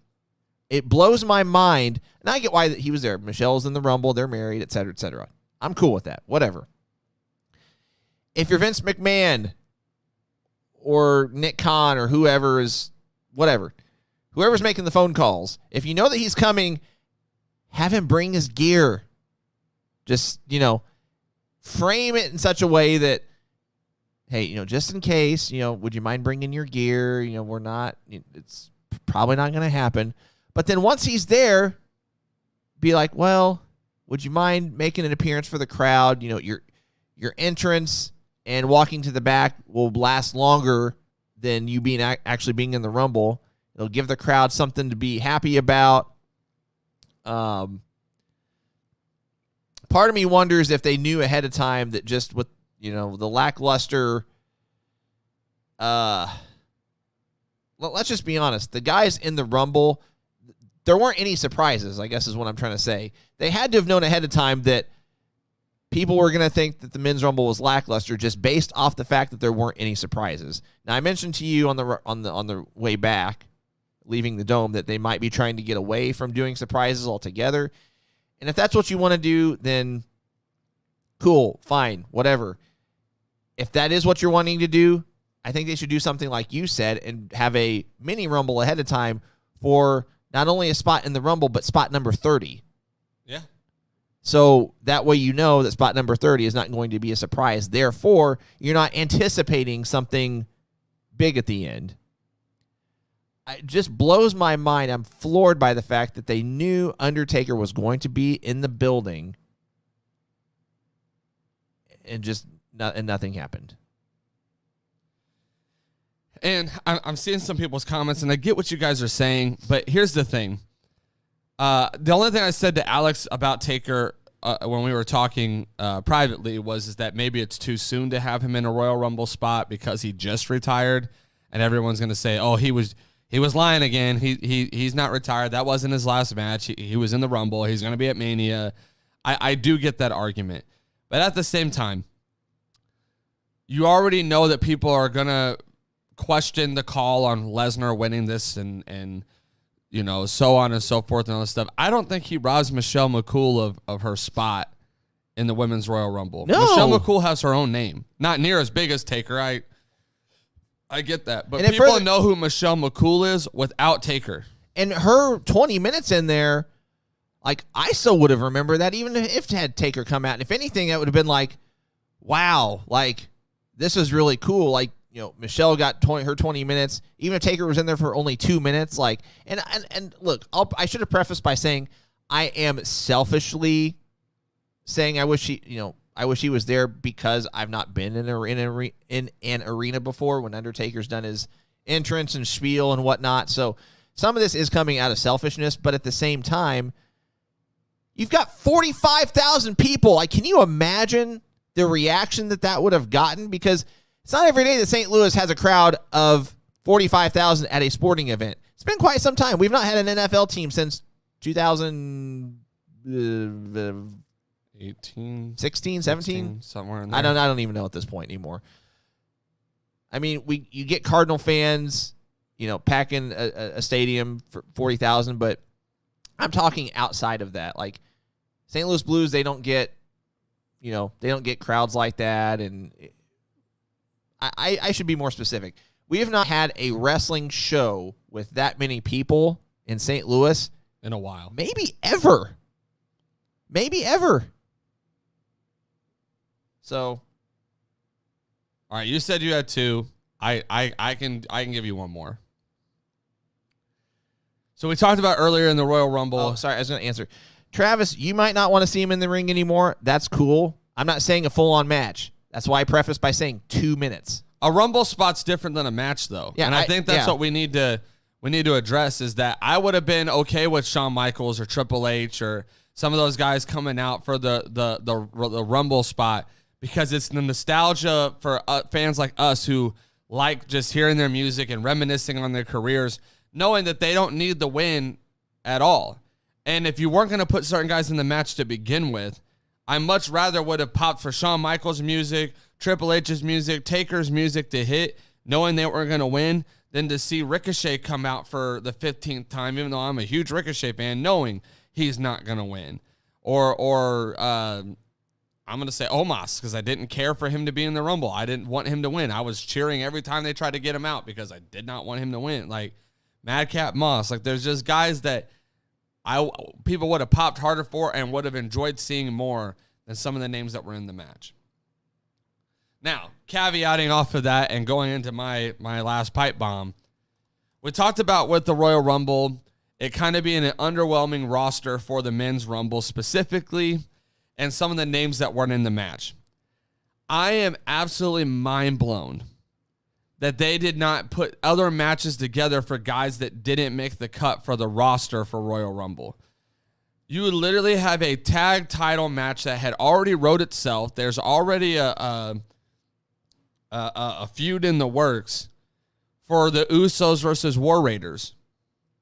Why not have the Usos versus War Raiders on this card? If they weren't going to be in the Rumble, you didn't have any use for them. Why not put them in this card? Why not have Usos versus War Raiders? That probably, if booked correctly, could have been match of the night. Those tag teams are capable of putting on a really great match. It would have been fun to watch and exciting to watch, and I way more exciting than Doudrop versus Becky Lynch. I would have moved Doudrop versus Becky Lynch onto the pre-show, and I would have had the Usos versus War Raiders if it was my way, and that's kind of going into my fantasy booking just a little, but even if you don't do that, I would have put the Usos versus the War Raiders on a pre-show and let them go to work on the pre-show.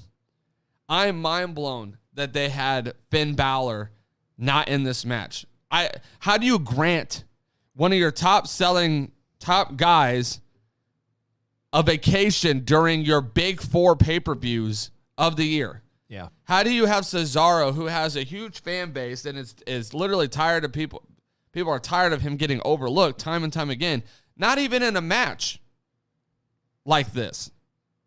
I'm surprised Ricochet made the match. I'm even mind blown, not that people care about this, I'm mind blown that we didn't get 24/7 title shots somewhere throughout the night. I even said, I was like, okay, Dana Brooks in the Rumble, we got to have some kind of 24/7 spot. Nope, nothing. Not a thing. Not a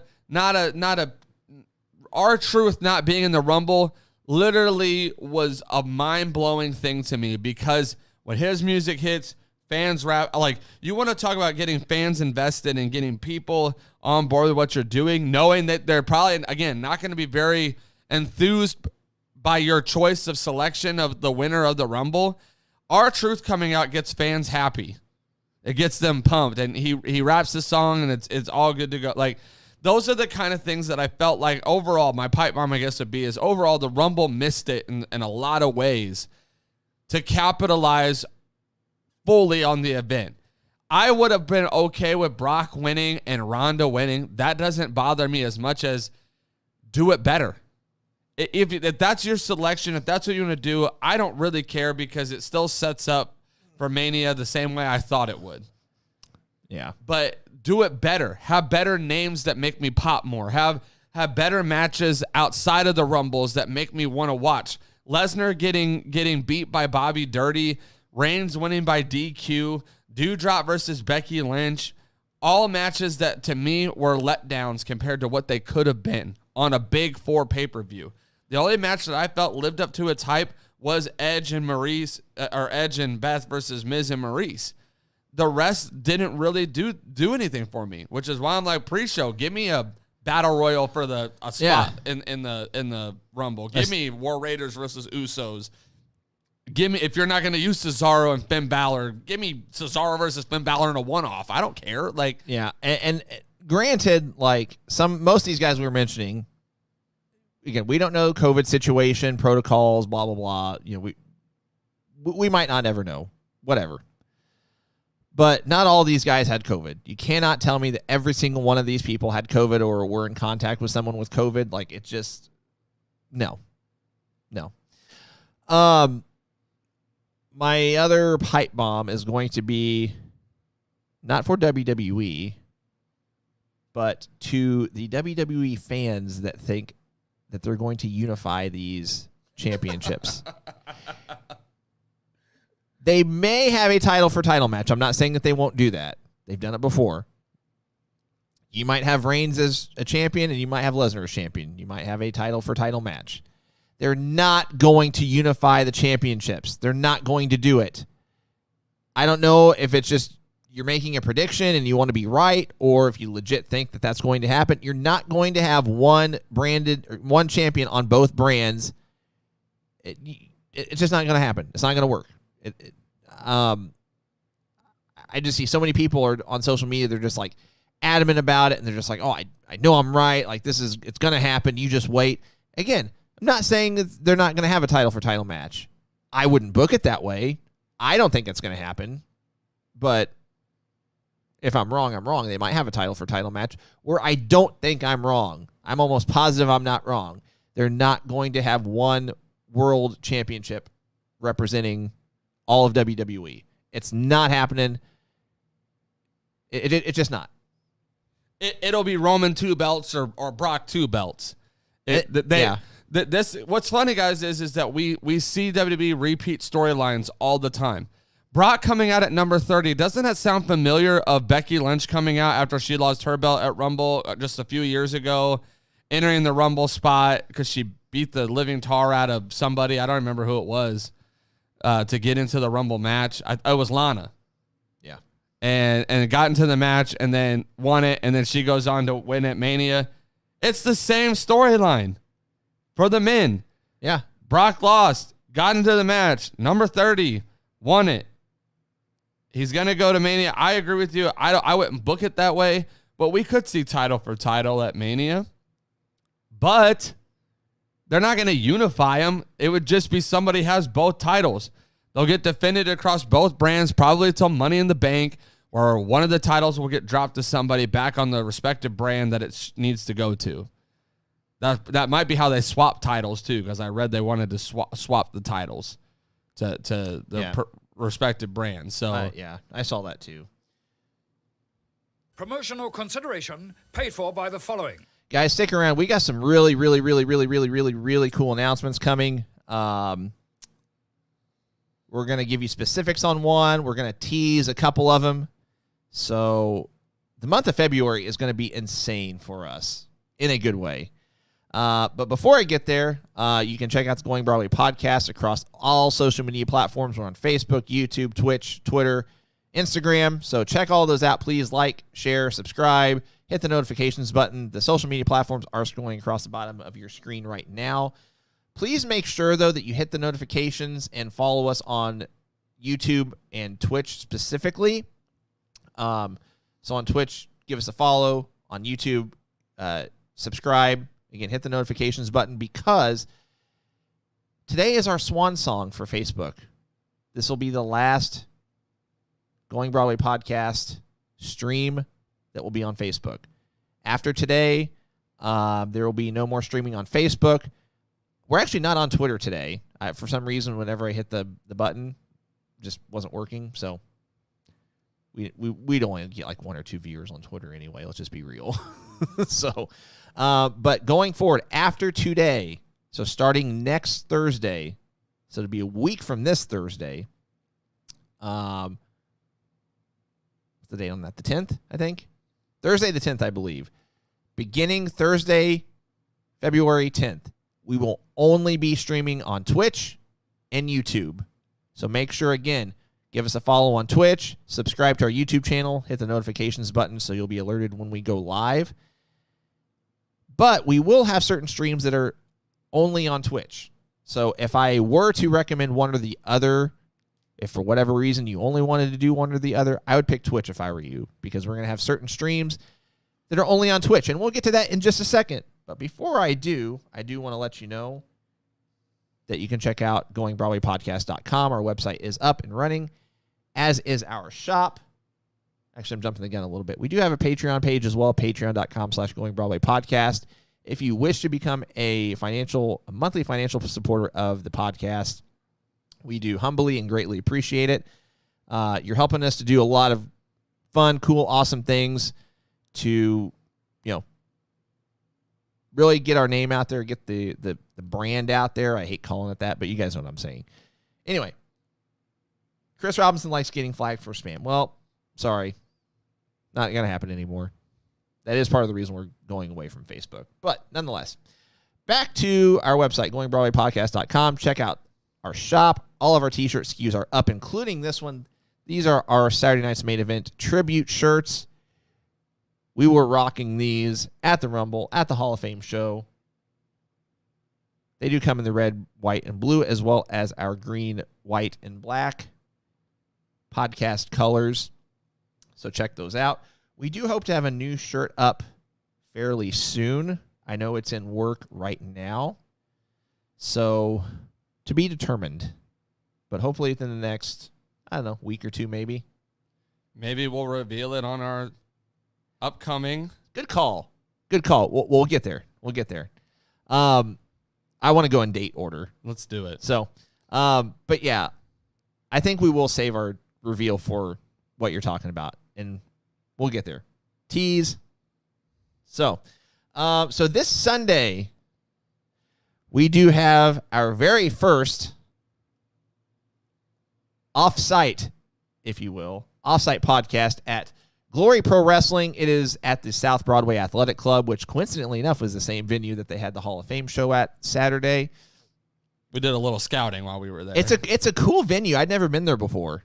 There's actually another promotion that we found out's been there since like 1971, I think it was. Something like that. And the building's been there since like 1907. It's got a lot of history. Yeah. So this Sunday, we can probably change the time on this. I would say it says 3 p.m. Eastern, 2 p.m. Central. I'd venture to guess by the time we get there, get set up, test everything, once we do that, we're actually going to go live. So it might be closer to 1:30 Central, so 2:30 Eastern. I mean, that's why you hit the notifications button, so you're notified when we go live. It'll be absolutely no later than 3 Eastern, 2 Central, but I would say 30 minutes earlier, maybe even earlier than that. Just depends on our schedule, how quickly we can get set up and whatnot. But it's going to be a ton of fun. We do have a couple of guests that have either promised or said they will do their best to stop by while we're doing our podcast live from the venue. And it's just going to be a ton of fun. So I expect we'll probably be live for like 45, 50 minutes or so.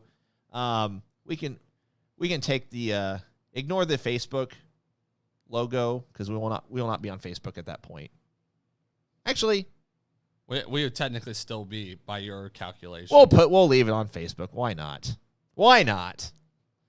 But yeah, it's gonna be a ton of fun, guys, and I'm looking forward to it because we've just some possible names, just so you might be expecting this. You might get to see Kylie Ray is supposed to be there, Davey Richards, Warhorse, Danhausen, AJ Gray, Allison Catch. There's Allie Catch. She used to go by Allison, I think, but maybe I don't know. Nonetheless, I mean, it's going to be a ton of fun. Thanks to Glory Pro Wrestling for allowing us to do the podcast on site. I'm really looking forward to it.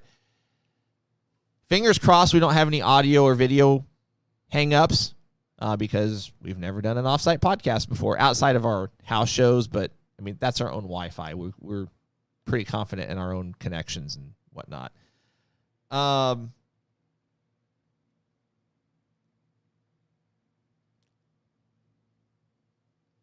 just reading Travis's comment.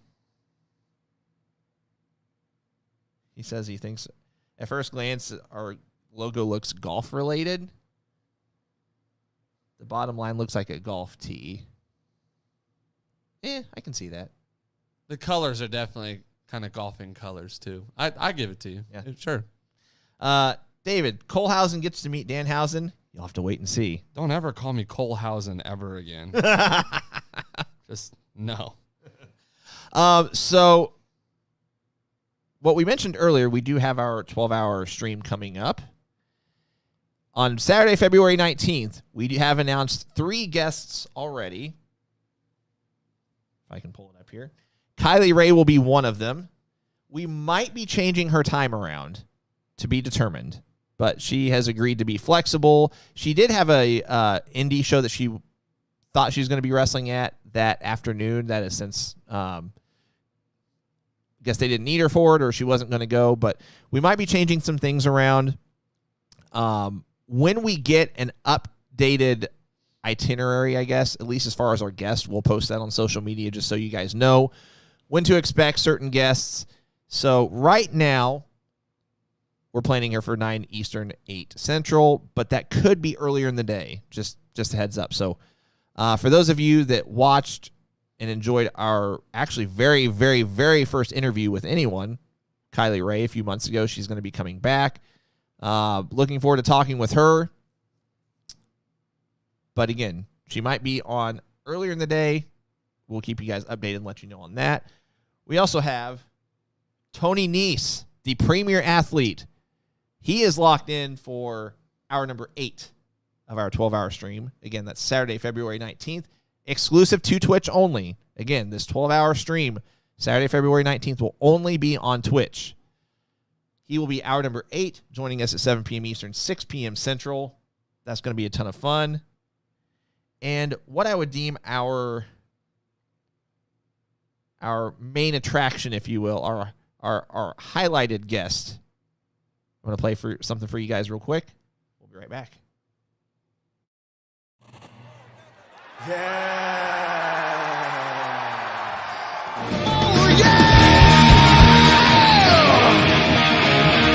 Woo!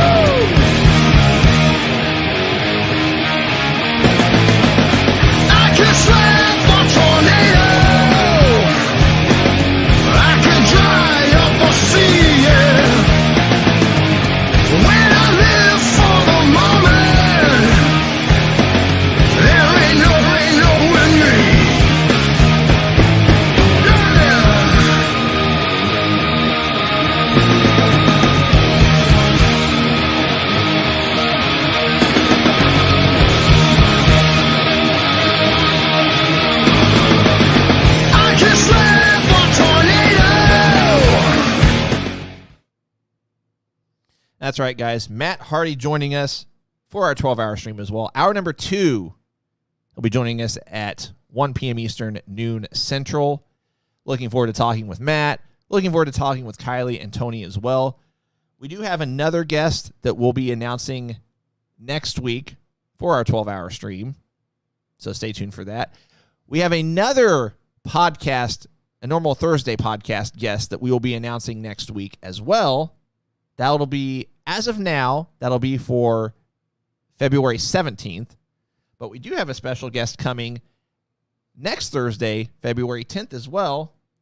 And that is none other than Peter Avalon. Peter Avalon. He'll be joining us Thursday, February 10th, our normal time, 10 a.m. Eastern, 9 a.m. Central. Please ignore the Facebook logo because by this point, we will no longer be on Facebook. We'll be on Twitch and YouTube only. Really looking forward to chatting with Peter. I've talked with him a little bit already. He said nothing is off limits as far as topics. So we're going to be talking AEW, maybe talking where we could see him in the future, what's going on with AEW, what's not going on with AEW, however you want to look at it. But again, Thursday, February 10th. So that's not this Thursday, but the following Thursday. Peter Avalon joining us as a guest, 10 a.m. Eastern, 9 a.m. Central. So you're going to want to join us for that. And who knows? We might have a scoop or two, just depending where the interview goes. So, again, you're going to want to stay tuned next week as well. After the Peter Avalon interview, we're going to have some more guest reveals, not only for our 12-hour stream on the 19th, but our special guest that will be with us the Thursday before on the 17th. And, guys, you're not going to want to miss who we have to announce. We're like AEW. We got a new debut coming every single week. That's what it feels like, man. No, but seriously, I'm super excited about the month of February. It's going to be awesome. I'm talking with some other guys too about guest spots, possibly late February, going into March for sure. It's just an exciting time. I just super stoked about really what all of 2022 is going to look like. So, okay. Now has come the time where we go back to the Rumble and discuss how we would have done it. So I figured we would keep the match, at least the list of matches, consistent.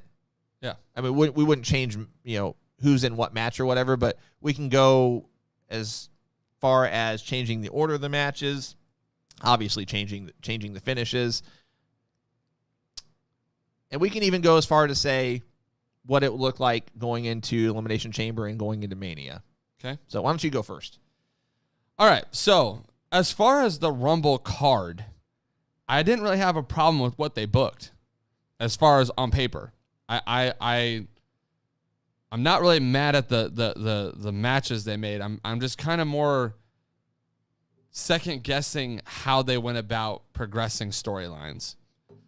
I'll start from the beginning. So pre-show, no match whatsoever on the pre-show.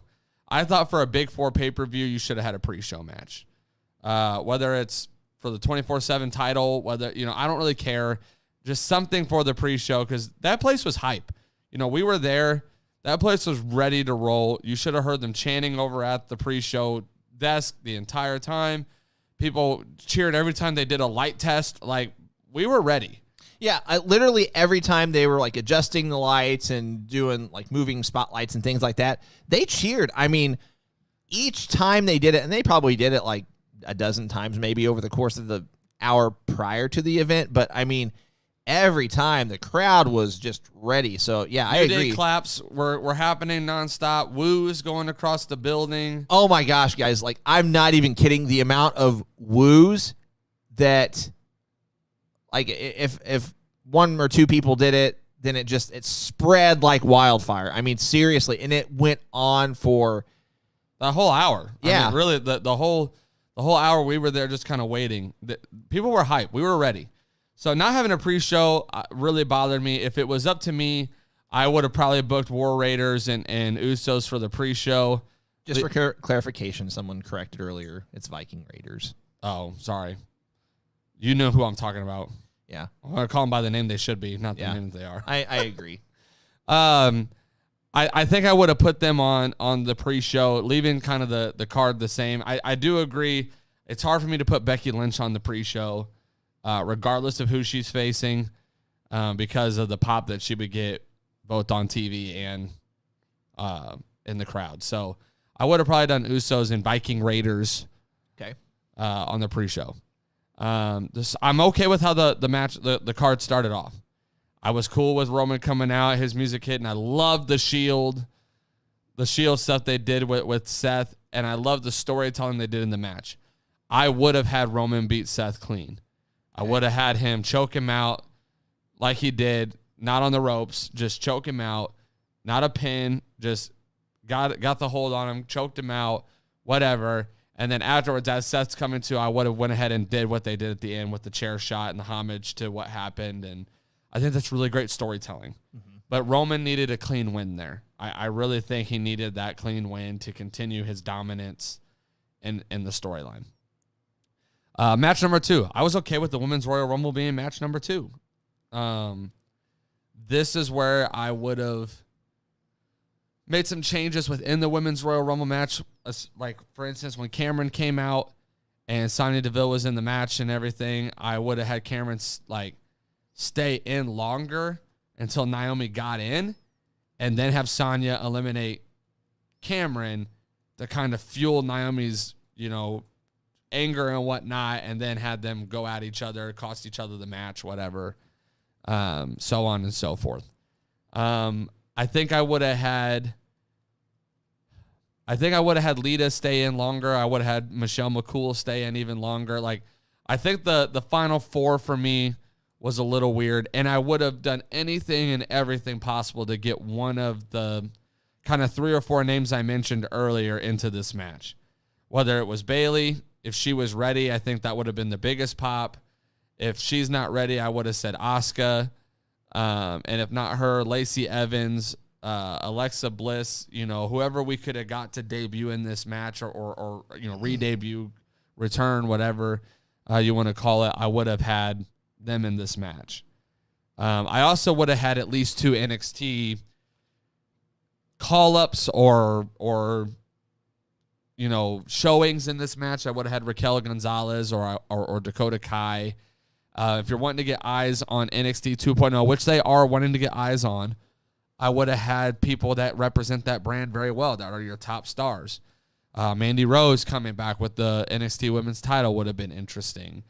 There's just things they could have done to spice the Women's Royal Rumble up a little bit more. Ronda Rousey winning doesn't bother me. Hold on, guys. I forgot to mention this as we went through this. Let us know how you would have booked this as well, because I'm curious to read your guys' thoughts as well. I think Ronda Rousey winning is good for business because she's going to sell tickets. Best for business. She got a huge pop from what I could tell at Raw, which Andrew was actually there, so he could speak more on where it. was Raw last night? Cincinnati. Okay. From what I can tell, she's getting a pop from the crowd. So her winning doesn't bother me. It sets up something for WrestleMania, which I think is good. So her winning, not an issue. I'm cool with her winning. I don't know if there was another woman in the Rumble, because I predicted Bayley and she didn't even show up. So I don't know if there was anybody in the Rumble currently that I was like, you know what, they're ready. And like, it's not something we haven't seen already, as well. So I was cool with Ronda. That was good. We get into Doudrop and Becky Lynch. I would have probably booked this story better leading into Rumble. I don't think the match is the problem for me. I think the way it was booked is the problem for me. I would have had Doudrop start to drop the name Doudrop. I would have had her, if you want her to be serious and people to take her serious and all this stuff, I would think that it could be a legit match, maybe even title change. I would have had Becky really start making fun of her Doudrop name, and then in a promo where Piper beats the living tar out of Becky, she says, "My name's Piper," or "My name's Piper Nevin," or whatever. And I know people are mad about the Walter Gunther change, but really honing in on making sure people understand I'm changing my name to Piper Nevin again, or I'm going back to this, even if it's just Piper. I don't care. it's better than Dewdrop. Yeah, 100%. And so book it to where Piper's, Nevin's taking herself seriously, and people are like, oh snap, like she really is, like they're gonna potentially put the belt on her. Like I needed that women's title match to be a match that I thought, oh snap, they might actually pull the trigger on this. That's where that match bothered me the most. Okay. So that's the only thing I would have really done differently there. Wow, it's almost 11 o'clock already. I know. And then I don't think I would have done anything different. I'm skipping a match. Brock and Bobby, I'm actually okay with how they booked it. If they would have gave Roman the clean win at the beginning of the night, I'm okay with what they did here. The only thing I would have done differently is a more dramatic turn from Paul Heyman. Yeah. I felt like just him kind of hitting the belt was kind of more like I couldn't tell if he turned on him or if he was scared of Roman to the point that he just handed him the belt. I would have had it be like, Brock's reaching out to Paul and Paul's like on his side, and then out of nowhere he hands Roman the belt. Or Paul got in the ring and there was an internal struggle that was going on.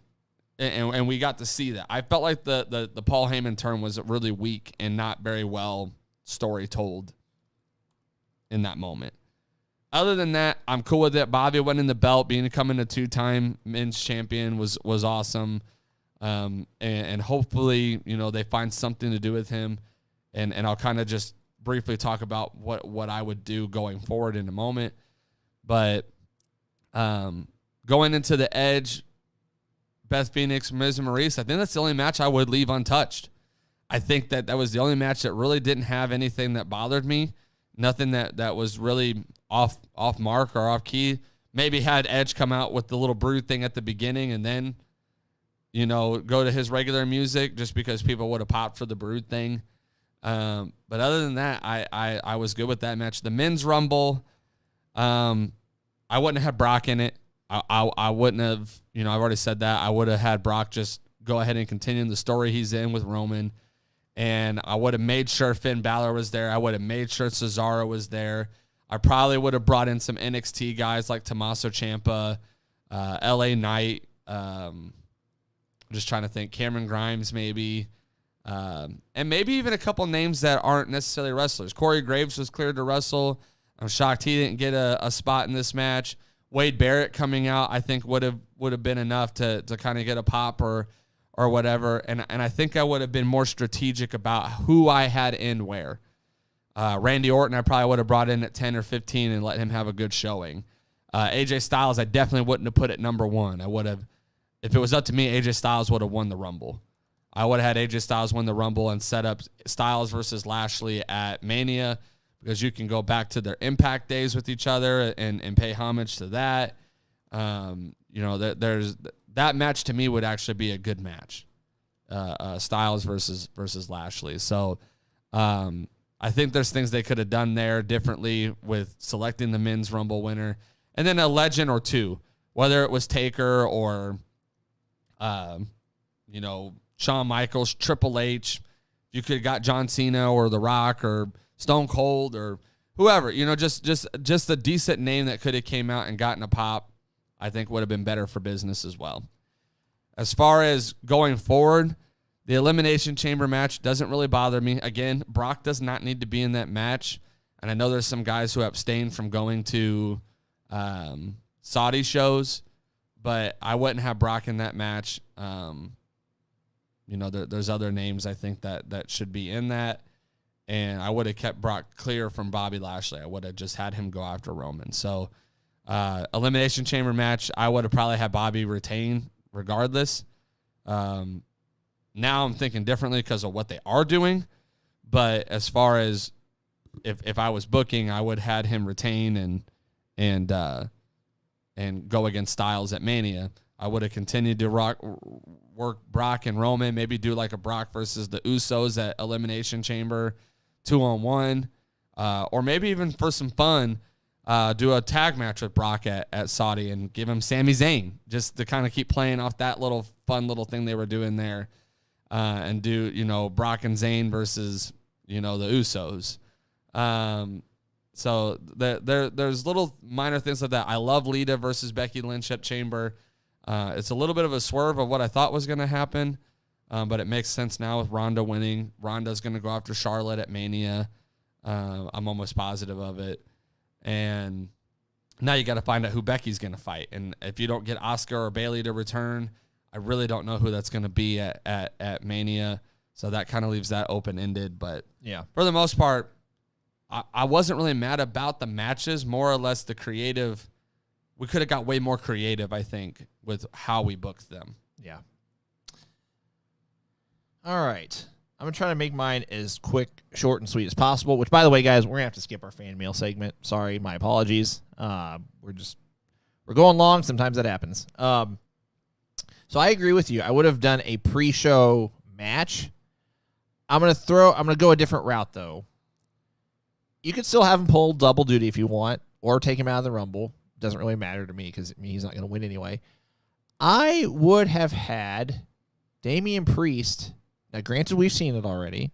I would have had Damian Priest drop the U.S. title to KO. Just because you're opening the show with something. You're opening it with the title change. I mean, you can have a tag title match, too, if you want, but I don't think you want the Usos dropping the tag belts right now. Right.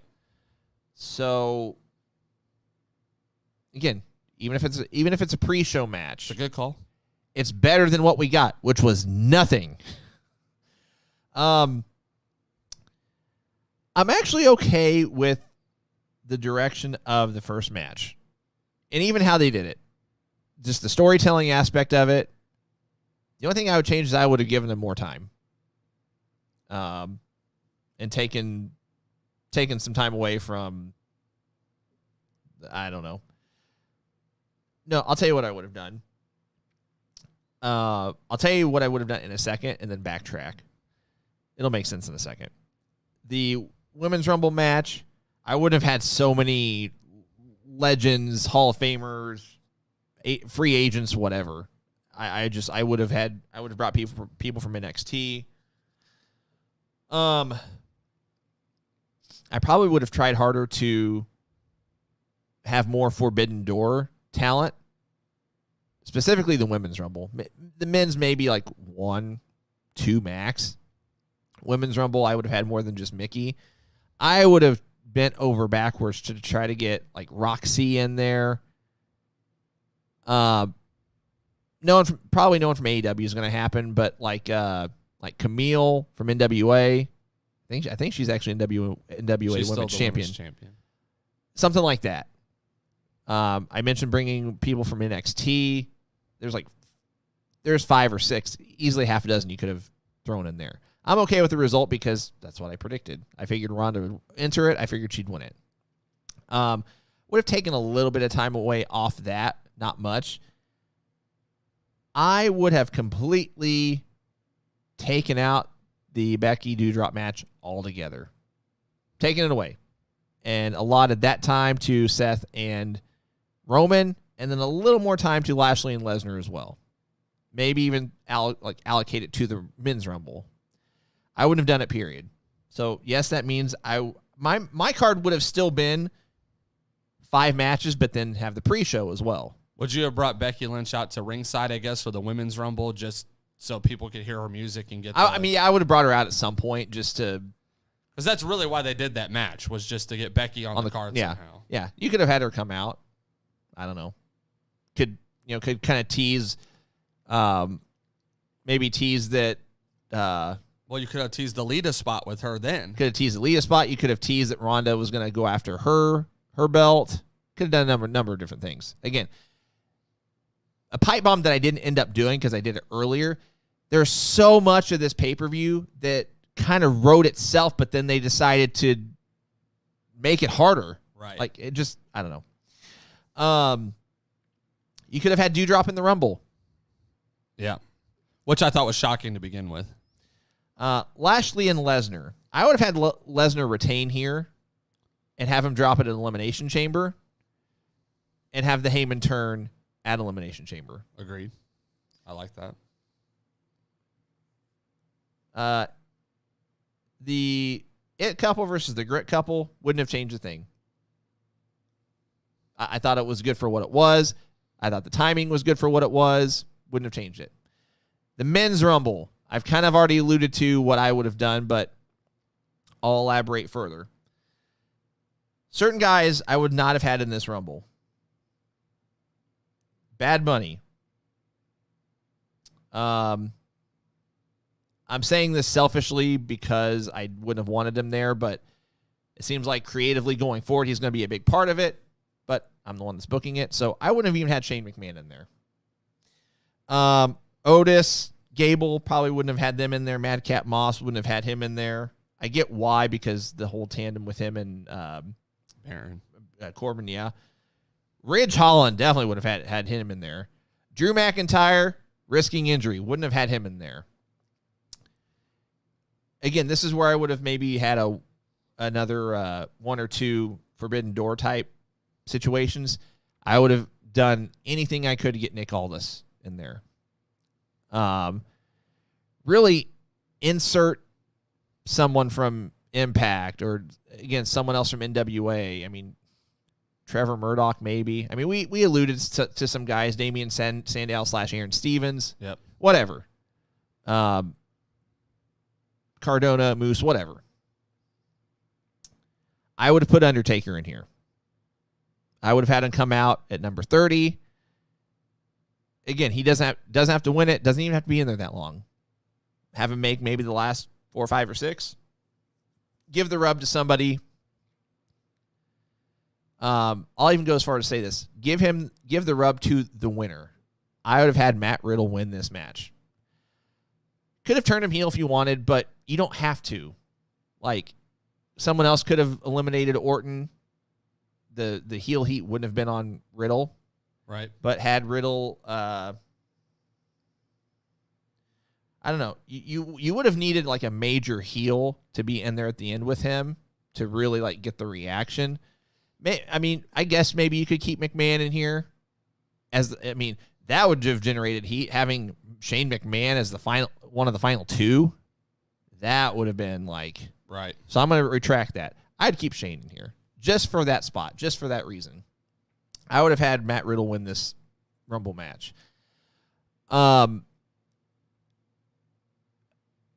There's multiple different routes and scenarios I could go with Chamber and Mania.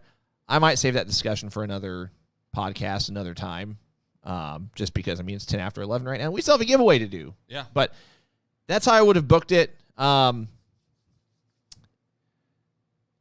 say this. I'll go as far to say as I probably would have eventually had Orton win one of the belts, and then you would have gotten Riddle and Orton at Mania. Yeah. Because you're eventually going to split up that tag team. Let's just be real. At some point. And that would be a good match. A match that we've not seen on Mania. Yep. So, all right, guys. Thanks for joining us on a special Tuesday edition of the Going Broadway podcast. Again, we're going to do a giveaway shortly.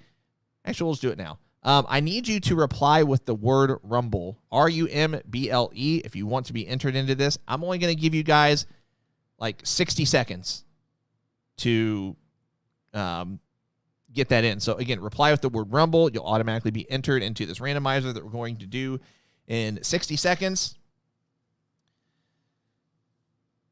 And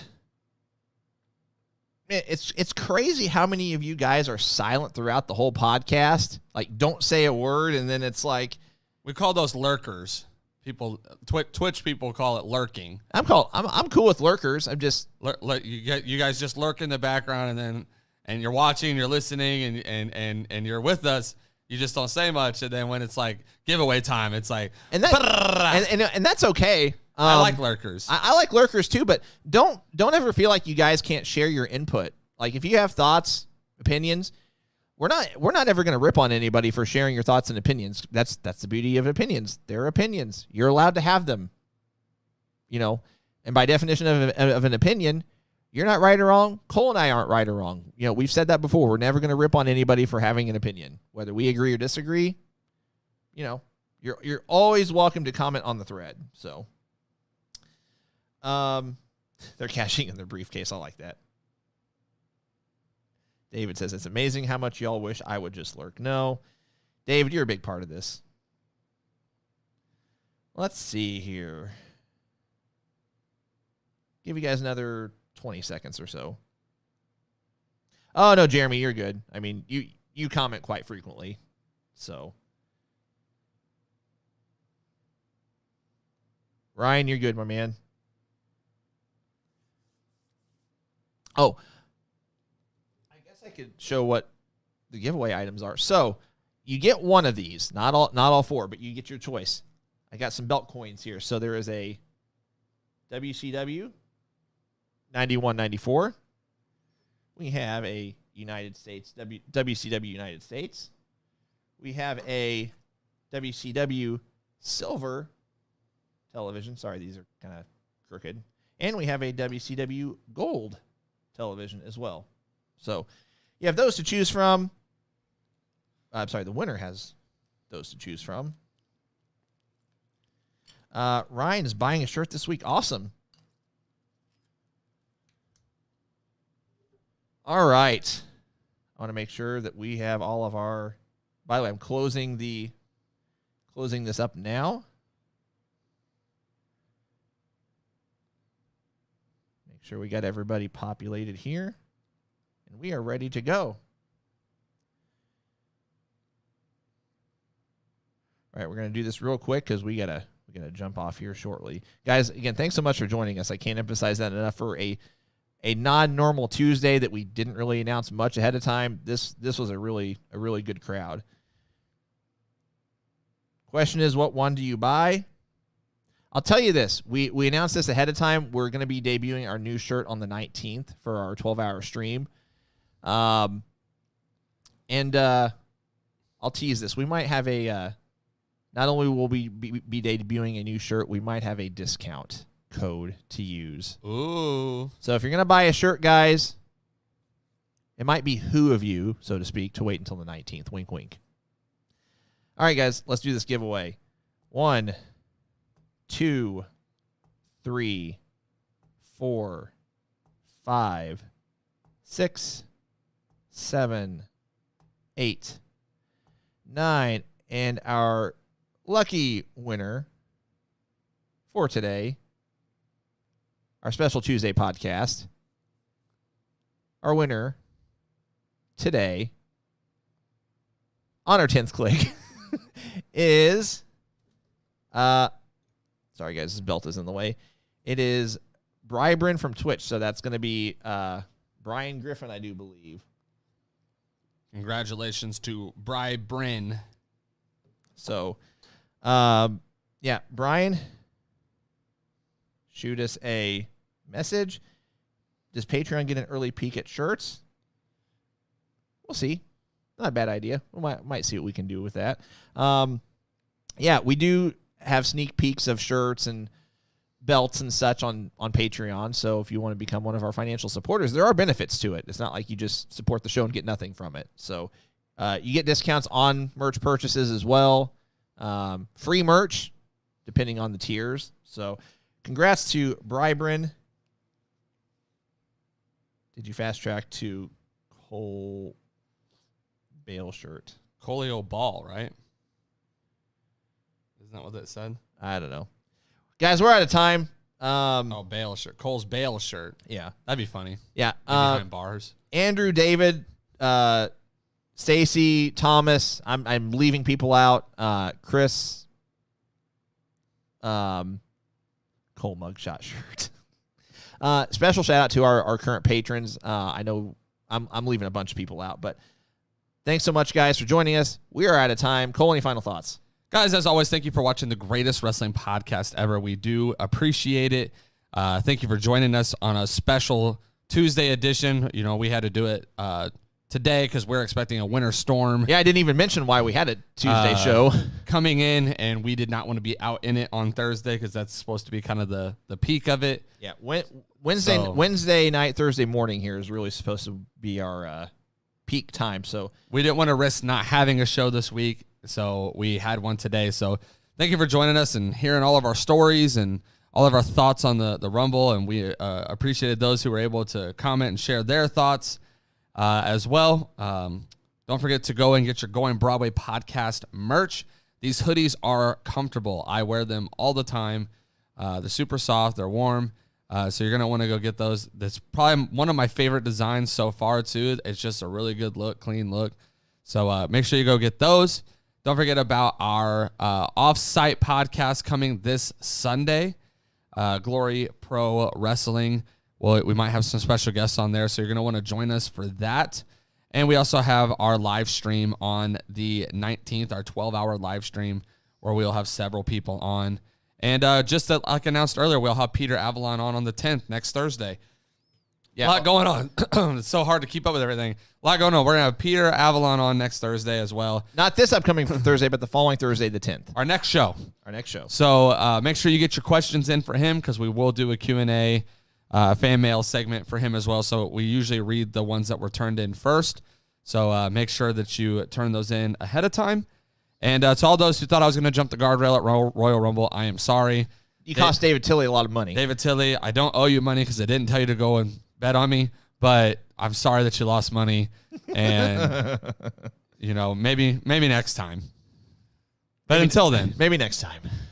Until then, I leave you with your favorite thing in the entire world.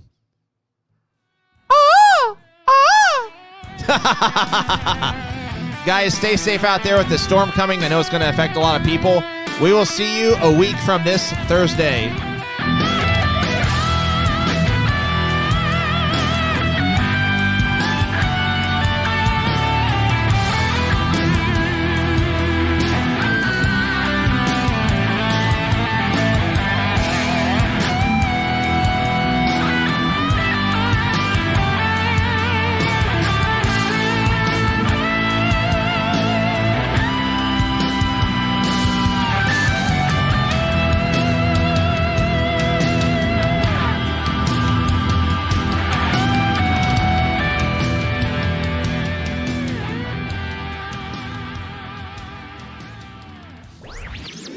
This podcast was a presentation of LightUpMedia.fm.